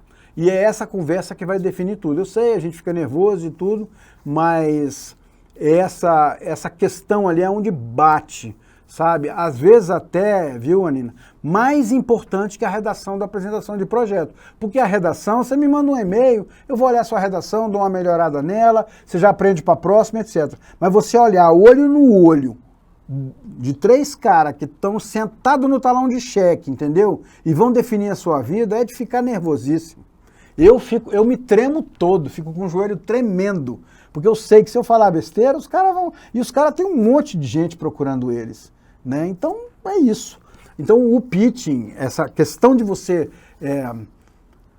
viver o seu projeto, mergulhar nele, entendeu? Isso ajuda muito a fazer a venda do projeto, tá? Não sei se vocês conhecem uma série, que é uma série brasileira que deu muito sucesso fora do Brasil e pouco aqui, que foi a 3%, não sei se vocês já ouviram falar, que foi uma série que a Netflix, depois procura a Netflix, já acabou, não sei se fizeram 2 ou 3 episódios, vocês sabem se foram 2 ou 3 aqui, moçada? Acho que foram 2 ou 3 temporadas. A 3% era um grupo de alunos, entendeu? Que tiveram a cara dura de bater lá na Netflix com um piloto de sala de aula, entendeu? Hoje a nossa ideia é essa aqui, ó, é uma série assim, entendeu? Atemporal, a situação é essa aqui e tal, e a Netflix se encarou e fez, cara. Entendeu? Investiram, eu não lembro se foi 4 ou 7 milhões, mas botaram na mão, e era um pessoal que não tinha currículo. Mas o pitching fez, não tinha um currículo, o pessoal do 3% não tinha currículo, cara. Entendeu? E aí isso aí faz uma grande diferença, né? Faz uma grande diferença, cara. Pesquisa na internet, 3%. Assistam, foi muito criticada aqui no Brasil, não fez tanto sucesso no Brasil, foi muito criticada porque tinha um pouco da estética de novela, né? Mas lá fora, na Europa, fez muito sucesso, que fez que eles renovaram para uma segunda temporada. Eu não lembro se foi feito 1 e 2 ou 2 e 3, mas fez bastante sucesso. E os caras não tinham currículo nenhum, tá, gente? Nenhum. Inclusive, se você pesquisar no YouTube, 4 temporadas. Obrigado, Gabriela. Você vê 4 temporadas, né? Uma grande vitória, né? Mas teve muito sucesso, assim, vendeu muito bem na Europa. Na Europa foi muito aclamada. E pronto, o cara que fez 4 temporadas na Netflix, agora ele pode fazer um monte de outras coisas, cara. Vitória completa, concordo com você. E se você pesquisar, até um tempo atrás, ainda tinha o piloto deles no YouTube, porque a estratégia deles foi, eles gravaram com equipamento de faculdade um piloto. editaram o piloto e botaram no YouTube, entendeu? E aí foram passando, deixando, quando deu algumas visualizações, mandaram para a Netflix, olha, o nosso projeto é esse aqui. Por isso que essa onda, não, a lista 2 não passou. Por isso que essa onda de fazer um produto, nem que seja um teaser, um ator falando, ou alguém explicando, ou um vídeo explicativo, né? Não sei, alguma coisa sobre o seu produto em vídeo é muito bom. Se você tem condições de fazer, é muito bom. Né? Um teaser, de repente, pode ser só um narrador falando com imagens estáticas, entendeu? Dando um clima, né? Mas tem muito projeto bom. Eu vou trazer aqui um estudo de caso só para vocês se situarem de um projeto de sucesso e aí com captação diversa, para vocês poderem entender a grandeza da coisa, como é que a gente trabalha.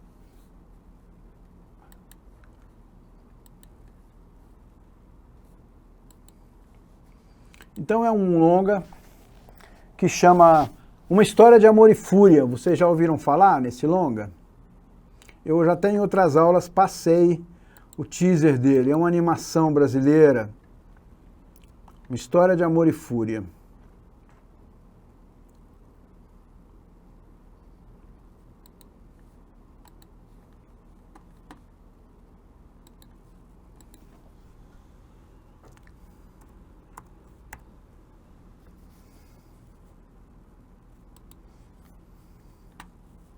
Deixa eu ver se ainda tem o filme inteiro no YouTube. Tem. Tem, né?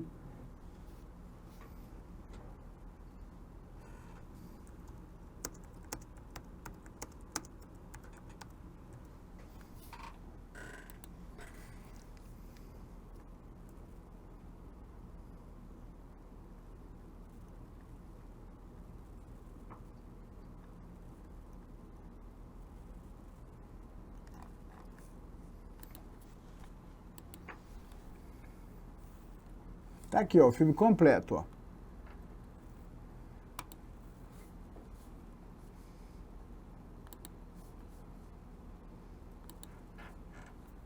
Você vê que o filme é de sucesso tão grande que até a Globo depois fez apoio institucional. Vou colocar aqui, tá? Para quem não assistiu, assistam, vale a pena. Ele é uma animação, tá? Eu vou mostrar aqui as dificuldades. Ele é do Bovansky. Bovansky é um cara que é roteirista e não era diretor. Na época ele não tinha dirigido nada, tá certo? Então ele não teve assim... Porque quando você já fica conhecido, fica mais fácil, né? Então, e eles são de São Paulo, tá? É a Gulani, a produtora. Na época, lá em São Paulo, a gente tinha tudo isso aqui, ó. Então, com políticas públicas, a gente tinha esses incentivos federais aqui, que eram os artigos pela Ancine, todos esses artigos aqui, é apoio indireto, tá, gente? Lembrando, apoio indireto, né? Então, artigo 1, 3, 39, os FUNCINES, eles dão uma explicada sobre tudo isso aqui. Depois ele tinha os apoios diretos, que era com fundos, editais, o fundo setorial, alguns acordos que podiam ser possíveis, tá? E os prêmios de rendimento, tá certo? Depois, os regionais, ele tinha apoios indiretos e diretos, que era o ICMS, que é um apoio indireto, né? É a Lei Rouanet dos municípios e né, dos estados. Tem os editais dos estados e tem apoio direto também dos estados, que vale uma série de outras coisas. Depois tem o mercado que dá dinheiro. Se o filme vai render, o mercado dá dinheiro. Então, tinha as coproduções, o marketing, a publicidade, licenciamentos, né, o crédito, eu expliquei também do crédito, pegar o dinheiro emprestado, etc. E depois tem internacionalmente os editais internacionais, pré-vender o filme, você vai ter sucesso, pré-vender, e coprodução. Isso aqui é o que está disponível, viu, gente? Está disponível hoje, aí tem algumas variantes aí, mas é mais ou menos isso que está disponível, dependendo do estado que você está. Você terá aqui mais opções aqui nas regionais, mas basicamente é isso. Vocês estão entendendo aqui para onde eu estou querendo ir, né?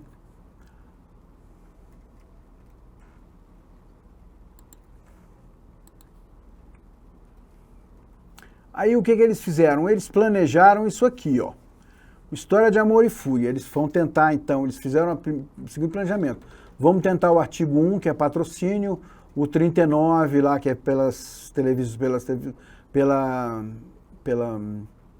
pela Codecine, lá pelo imposto, vamos tentar os fundos e vamos tentar o artigo 1A, tá? Isso pelos indiretos. Pelos diretos, eles tentaram os editais do Fundo Setorial diretamente, tá? E o PAR. O PAR é um programa de rendimento, tá certo? E os indiretos, eles tentaram todas as linhas, os editais municipais, ICMS, e no mercado foram só na coprodução. Como eu falei, é um filme pequeno, o diretor não é conhecido, então provavelmente eles não iam vender tão bem, tá? Pessoal, lista online aí, vamos assinar, para ninguém chorar depois. É a última assinada de lista.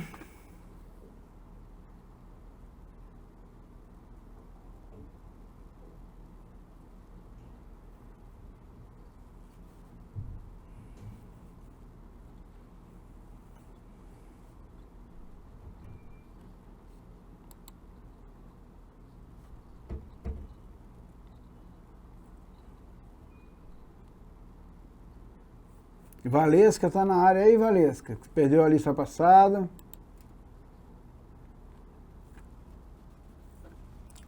Chorou, Luísa, você chorou com o História de Amor e Fúria?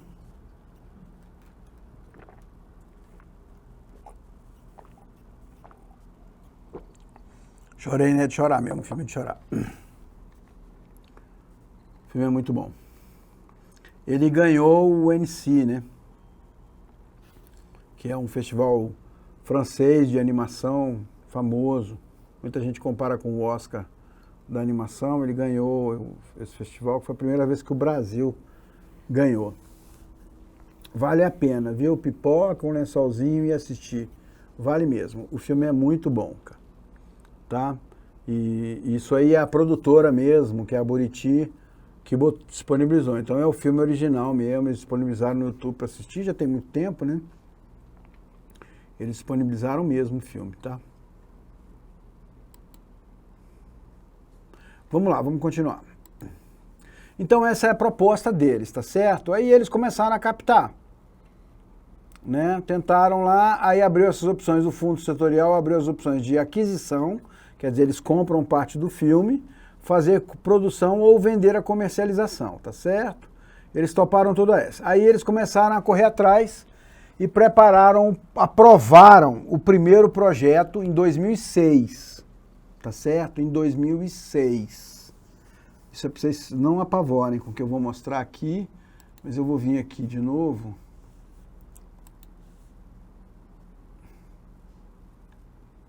Filme de 2013. Deixa eu ver o que a Wikipédia fala. Quando é que foi o IMDb? O que fala desse filme?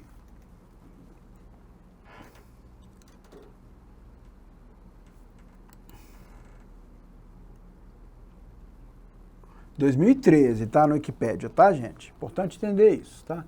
2013. Então, em 2006, eles aprovaram para captar 1 milhão e pouco pelo artigo 1. O artigo 1 é a Lei Rouanet, vamos dizer assim. O artigo 1 é patrocínio, tá certo? Eles pediram 1A, que seria 200 mil para patrocínio para televisão. Então, depois passar o filme na televisão, tá certo? E o artigo 3, 3 milhões, investimento via Codecine também, tá certo? E para pegar 300 mil da lei municipal, tá certo? E eles entrariam com 162 mil e uns quebrados de contrapartida. Lembrando que eles não têm dinheiro nenhum, então essa contrapartida é toda em serviço, tá, gente? Cedendo o espaço da produtora, equipamento da produtora e etc, tá? Tá dando para acompanhar, né, moçada?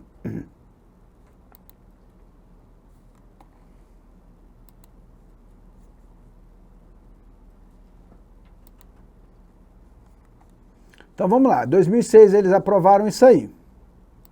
Corre na lata, corre na lata, corre na lata. O que aconteceu? Em 2009, o que eles tinham? Eles conseguiram aprovar 450 mil da Lei Paulínia, o ICMS 600 mil, ganharam o edital da Ancine 500 mil, veio do Fundo Setorial a aquisição lá 400 mil e outras fontes 400 mil, que são outras legislações, tá certo? Então eles aprovaram isso aqui, tá? Lembrando que aqui, ó, o projeto estava em 3.200.000 não sei quanto, tá certo? Era o preço da animação, tá? Quando chegou aqui, então, o projeto está aqui, ó. O que eles aprovaram foi isso. Eles fizeram um redimensionamento 3 anos depois.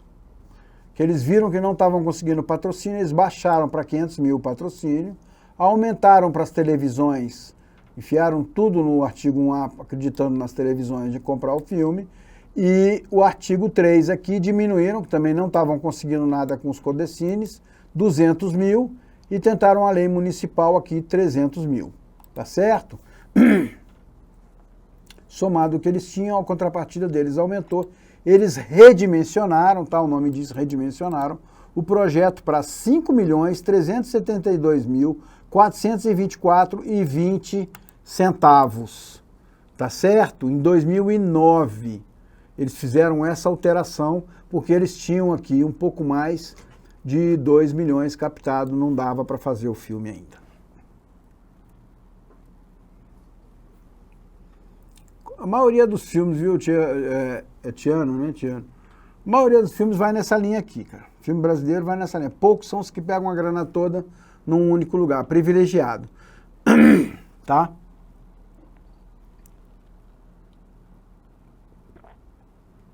Em 2011, eles fizeram um remanejamento.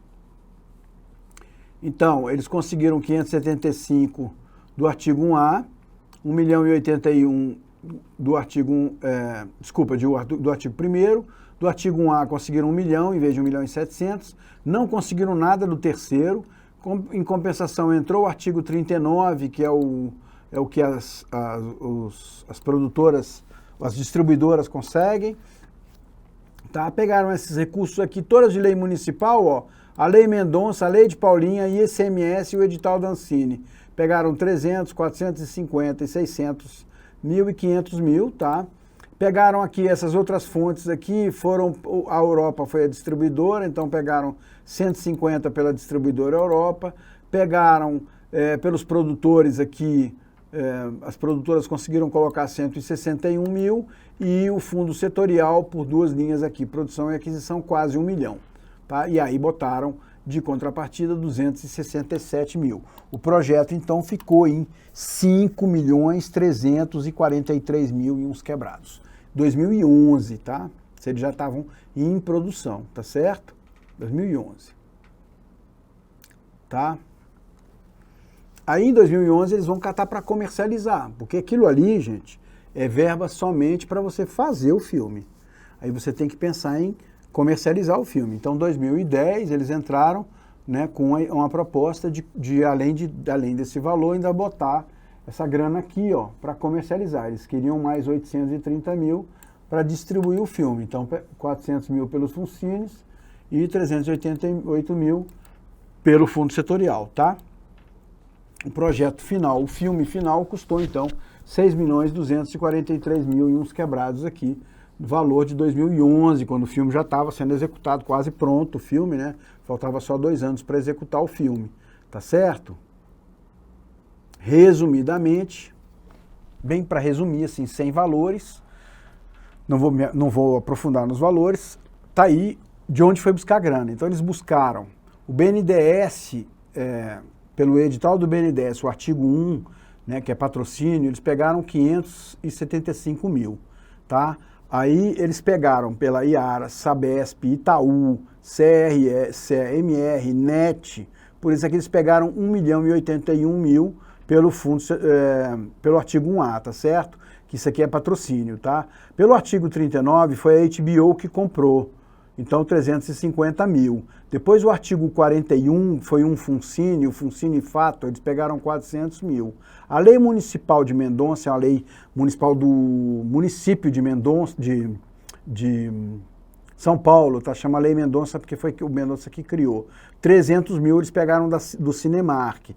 E a lei municipal de Paulínia, na época Paulínia tinha um polo de cinema, então investia bastante em cinema, eles pegaram 460 mil, tá certo? Paulínia e Corpus, dividiu ali pela lei municipal. E a lei municipal do ICMS do governo, eles pegaram 600 mil, da Eletropaulo e da Comgás, tá certo? O edital da Ancine deu 500 mil para ele, né? O Chega de Saudades, que foi um filme antigo da produtora, que deu 161 mil para eles. A Europa, que foi a distribuidora, deu 150 mil para eles. O fundo setorial aqui, 1, 2, 3, 4, deu quase 1 milhão inteiro. Foi pela Europa, por produção. Bom, são linhas do fundo setorial, né? E eles entraram com 308 de contrapartida, com vários contratos. Porque se você fechar com um restaurante, que o restaurante vai fornecer a comida para a sua equipe trabalhar, e isso está custeado no projeto, isso é contrapartida, vale em todos os contratos, entendeu? Então tá aqui, ó, o resumo da obra para vocês verem as fontes, né? Então você pode ter diversas fontes de recursos, não tem problema, tá, gente? Qual que é a vantagem das diversas fontes? As diversas fontes, primeiro, ela dá mais possibilidades de negócio, né? Ela é mais complexa a operação, né? Então isso na verdade é um problema, né? Ela tem vários procedimentos, porque o procedimento para a Lei Rouanet é um, o procedimento para o edital é outro, o procedimento da lei municipal é outro, né? Cada caso ali é citado como um caso, entendeu? Mas permite vários negócios e o dinheiro entra, né? Então são negociações diferentes e desdobramentos diferentes. Você tem prestações de conta diferentes, tá? E aí vamos diversas fontes de recursos, tem conhecimento das fontes de financiamento, tem que pesquisar as fontes, você tem que entender, você tem que fazer uma prospecção segmentada, então vai lá, bate na tecla de quem é realmente, imagina o tanto de lugar que esses caras não foram, para cada caso é um caso, né? Então aqui, a Brasília aqui, por exemplo, a lei municipal de Brasília do CMS, eu tenho tais empresas, você listou as empresas e bate na porta, leva a pastinha do filme lá, olha, eu tenho esse projeto, alguém te chama para reunião, vai lá fazer o pitching com eles, entendeu? Então eles precisam de uma engenharia jurídica e financeira, quer dizer, você precisa ter essa estrutura de buscar, entender, fazer contratos, né? Você precisa ter condições de fazer contrapartidas e você precisa fazer prestação de contas com todo mundo, tá? Então, assim, é complexo, sim, é complexo. Eu botei um bem complexo para vocês poderem entender, né? Mas para vocês verem que sim, é viável. É lógico que a gente pode começar com um filme pequeno e com 3 patrocinadores, com 2, ou somente com o dinheiro de um edital. Sim, é possível, muita gente faz.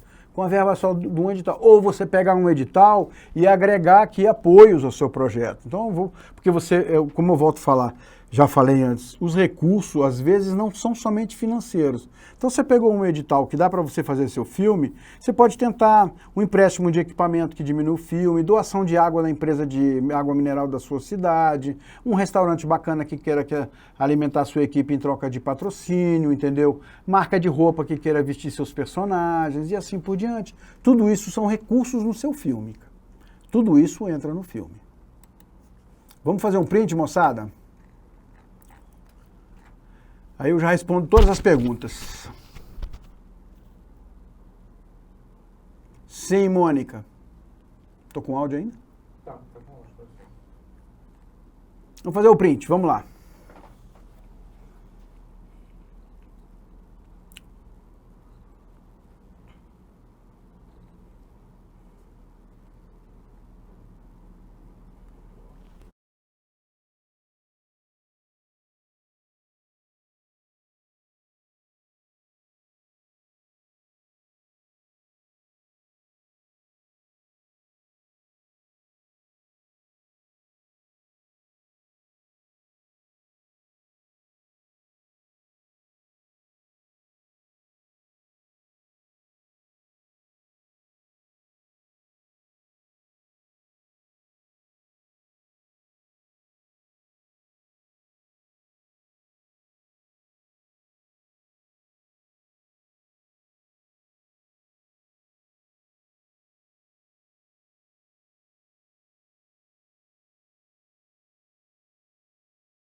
Voltei.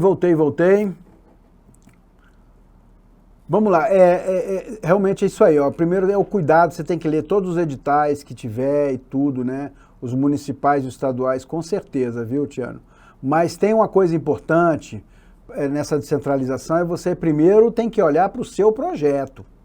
Porque ali, assistam o filme, é um filme grande, complexo. Gente, 2006, o filme saiu em 2013. Façam as contas de quantos anos. Eu estou trazendo um exagerado de propósito, porque é uma animação. Pois é, 7 anos, Anina, 7 anos. Né?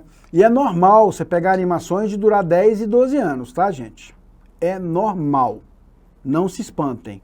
E você pegar filmes de longa-metragens que o cara demora 5 anos. Entendeu? Pra vocês terem noção, com o dinheiro na conta, um filme normal demora 2 anos.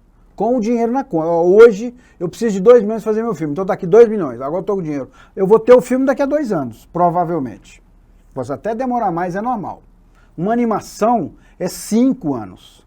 Entendeu? Com dinheiro. Agora, sem a grana, correndo atrás, entendeu? E fazendo todas essas coisas que vocês estão vendo aí, imagina para onde vai, né? O tempo que vai. Então é normal ter animação. Essa animação aí, que está concorrendo ao Oscar, do Guilherme Del Toro, que é um stop motion, estamos falando de gente gringa, que não falta dinheiro, demorou 12 anos para ficar pronta, com grana, tá? Então, assim, é trabalhoso, demora tempo, mas você tem que olhar primeiro para o tamanho do seu projeto, porque você pode ter um projeto que com um único edital você resolva. E você pode ter um projeto que você precisa de vários apoios, né? Tem que custear, tem que olhar e custear, ver as necessidades do projeto.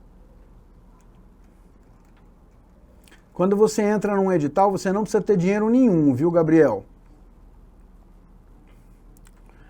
Aí depende do edital. Tem edital que o prêmio é definido, fixo lá, tá? Tem que ficar atento porque tem edital que não permite, a Ancine tem uns editais assim. Ela não permite que você coloque estipule valor para o seu produto. Então, assim, o edital aqui é de 2 milhões, você vai ter que fazer aquele filme com 2 milhões, entendeu? Então, tem edital assim, tem, entendeu? Mas tem edital que permite, eu te dou 2 milhões, mas você pode catar mais 500 fora. A maioria dos editais permite, tá?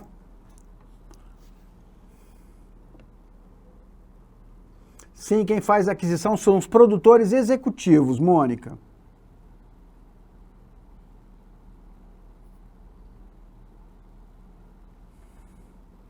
Produtor executivo. Isso aqui tudo que eu mostrei é produção executiva, tá?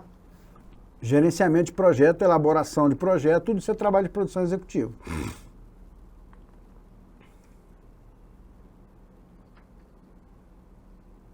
Tem uma galera aqui de Brasília, eu tô com 3 colegas aí. Inclusive tem um filme de curta-metragem concorrendo aí no Berlinale daqui de Brasília, viu, Cristina? Uma vitória de Brasília aqui, pessoal de Brasília, com o filme...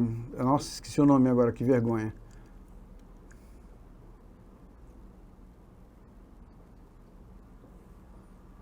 Pois é. Sim, tem, viu, Anina? Você precisa de um profissional de contabilidade. Ou você entender, porque não é bem contabilidade, né? Por isso que o pessoal usa o termo controller, tá? Sim, você tem que ter planilha de tudo, fazer o controle de tudo, né? 15 anos, isso mesmo, Gabriel. 15 anos, não foi nem 12, né? Não, não é o Estranho, não. O filme daqui de Brasília, que tá aí no Berlinale,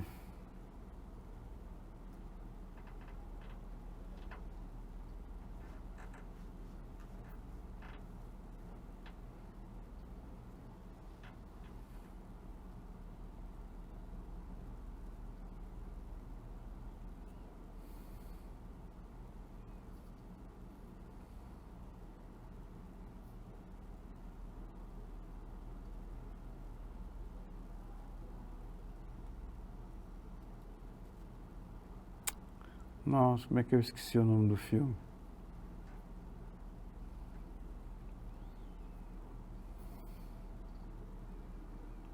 Espera aí.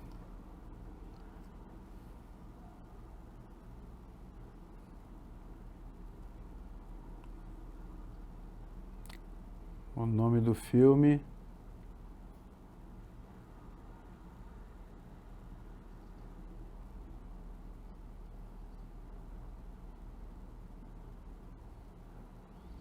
Eita!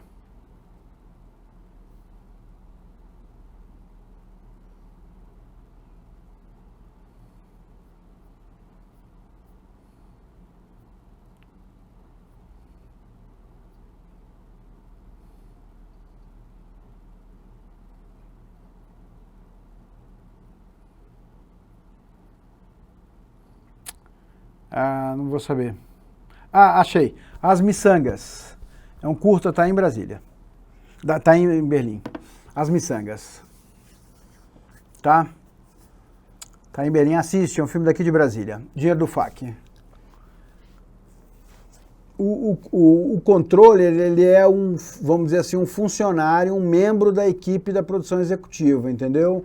O produtor executivo é o líder, né? Porque normalmente um filme desse, por exemplo, tem mais de um produtor executivo, né? São as pessoas que coordenam esse movimento de onde captar o dinheiro, qual parte vem do quê, entendeu? Como é que eu elaboro o projeto, tudo isso que a gente fez da aula de hoje aqui é tudo de produção executiva, tá certo? E o controle é o cara que se abstém às planilhas, então controla ali, entrou 500 mil do quê? Vai fazer pagamento? Vou fazer pagamento por onde?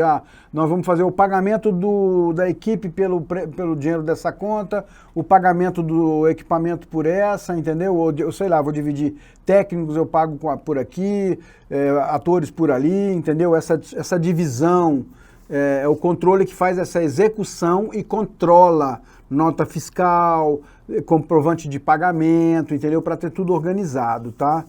É isso. Normalmente, um filme muito grande tem uma equipe de produção executiva grande, tá? Um documentário ou um longa pequeno, assim, 4, 5 pessoas na equipe resolvem. Agora tem filmes grandes aí, no caso desse aí, é uma equipe de 12 pessoas, né? Uma equipe maior. Passem a olhar os créditos dos filmes para vocês verem aí. Olhem os filmes gringos para vocês verem o tamanho das equipes, né? Eu gosto muito de olhar crédito de filme para ver o tamanho das equipes, né? Que as pessoas não dão atenção. Você vai ver uma animação e quando você olha tem 96 camaradas envolvidos animando um filme, gente. E é normal. Não é muito. Eles trabalharam pra caramba. Entendeu? Aí você olha lá, que você não acredita. Você vê um filme, são 5 atores no filme, é um cenário só, 2 cenários. O longo acontece num apartamento, 70 e tantas pessoas envolvidas no filme, cara. Porque é muita gente, né? Uma equipe de filmagem, montar um set é muito trabalhoso. E preparar a montagem do set e depois montar o filme é muito trabalhoso, né? É uma estrutura muito grande, né? Então, realmente, muita coisa, tá? Eu fui lá em cima, dei uma exagerada, assim, mostrei grande para vocês entenderem que a coisa pode crescer muito. Mas posso dar 3, 4 passos para trás e entender, gente, dá para vocês, sendo MEI ou pessoa física, captarem agora com os editais 40, 50 mil e fazerem o primeiro curta de vocês, para quem nunca fez, perfeitamente, entendeu? Mônica, eu costumo dizer muito isso em sala de aula, cinema não é uma arte individual, é uma arte em grupo. Se você tem dificuldade de trabalhar em grupo, vira pintor. Mas não faz cinema, cara. Pois é, João. Ainda tem isso. O clima é muito importante. Tá? Os Miçangas, a Joana, que fez um filme de mulheres, tá? Muitas mulheres no filme. A Joana, que é diretora de arte, de fotografia, inclusive ela está em Berlim. Joana Ramos, aqui de Brasília. Ela que fez a fotografia. Espero que o filme leve algum prêmio aí. Filme pra vocês verem, tá aí um exemplo, um ótimo exemplo é o Miçangas. Porque é um filme que captou aqui no FAC, quer dizer, o FAC aqui em Brasília ele dá 100 e poucos mil, tá, gente? Eles não teve muitos patrocínios, as meninas se reuniram, filmaram o filme aqui em Brasília, tá? Com 100 e poucos mil, 120 mil, que eu acho que o FAC dá. Tudo bem, fizeram cinema, com câmera de cinema, direitinho, com os atores feito casting e tal, ensaio, e fizeram uma edição com calma e etc. E agora, esse ano, estão com o projeto, com o filme em andamento aí, e escolheram estrear fora, tentar fora primeiro, e conseguiram, então, o Festival de Berlim, né, cara? É isso, tá? Vamos ver o que dá aí. A gente tem que torcer pelo Brasil. Que nem recentemente teve um filme do Norte que eu fiquei abismado, né? Que o filme teve uma boa repercussão fora, né? Tem vários filmes brasileiros que de repente dentro do Brasil as pessoas não dão tanto valor, mas lá fora o pessoal fica louco, né? E os filmes são muito bons e aí tem uma boa repercussão, ganha muito prêmio internacional, né? Isso é muito bom para a gente, tá? Pessoal, olha só, vamos praticamente encerrando aqui, tá? Faltam 2 minutinhos. Eu quero lembrar que essa é uma parceria do Instituto Ladainha, da Secretaria de Estado de Cultura e Economia do Distrito Federal. Essa oficina realmente é uma oficina assim, inicial, o assunto é um assunto muito profundo. Eu espero que tenha servido para todo mundo, né? Eu vou disponibilizar, inclusive aqui, vou fechar os materiais que eu usei aqui.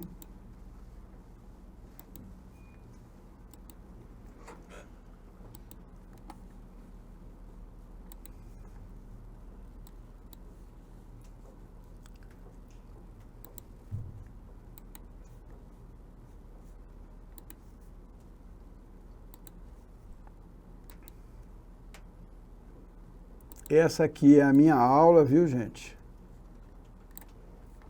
Minha aula de hoje, tá meu contato aí, se alguém tiver alguma dúvida com o projeto, tudo, posso tentar ajudar. Tá? E aqui alguns arquivos complementares, alguns exemplos de projetos, alguns aqui que eu nem mostrei aqui, que eu tenho muitos, eu acho uma boa referência você usar outros projetos.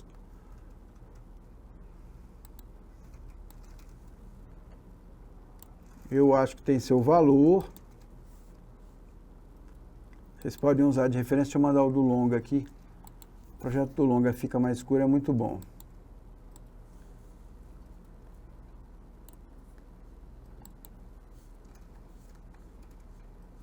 E vamos botando no papel aí, gente, ou no computador, os projetos, porque os editais vão aparecer, viu, gente? Não se iludam, os editais vão aparecer.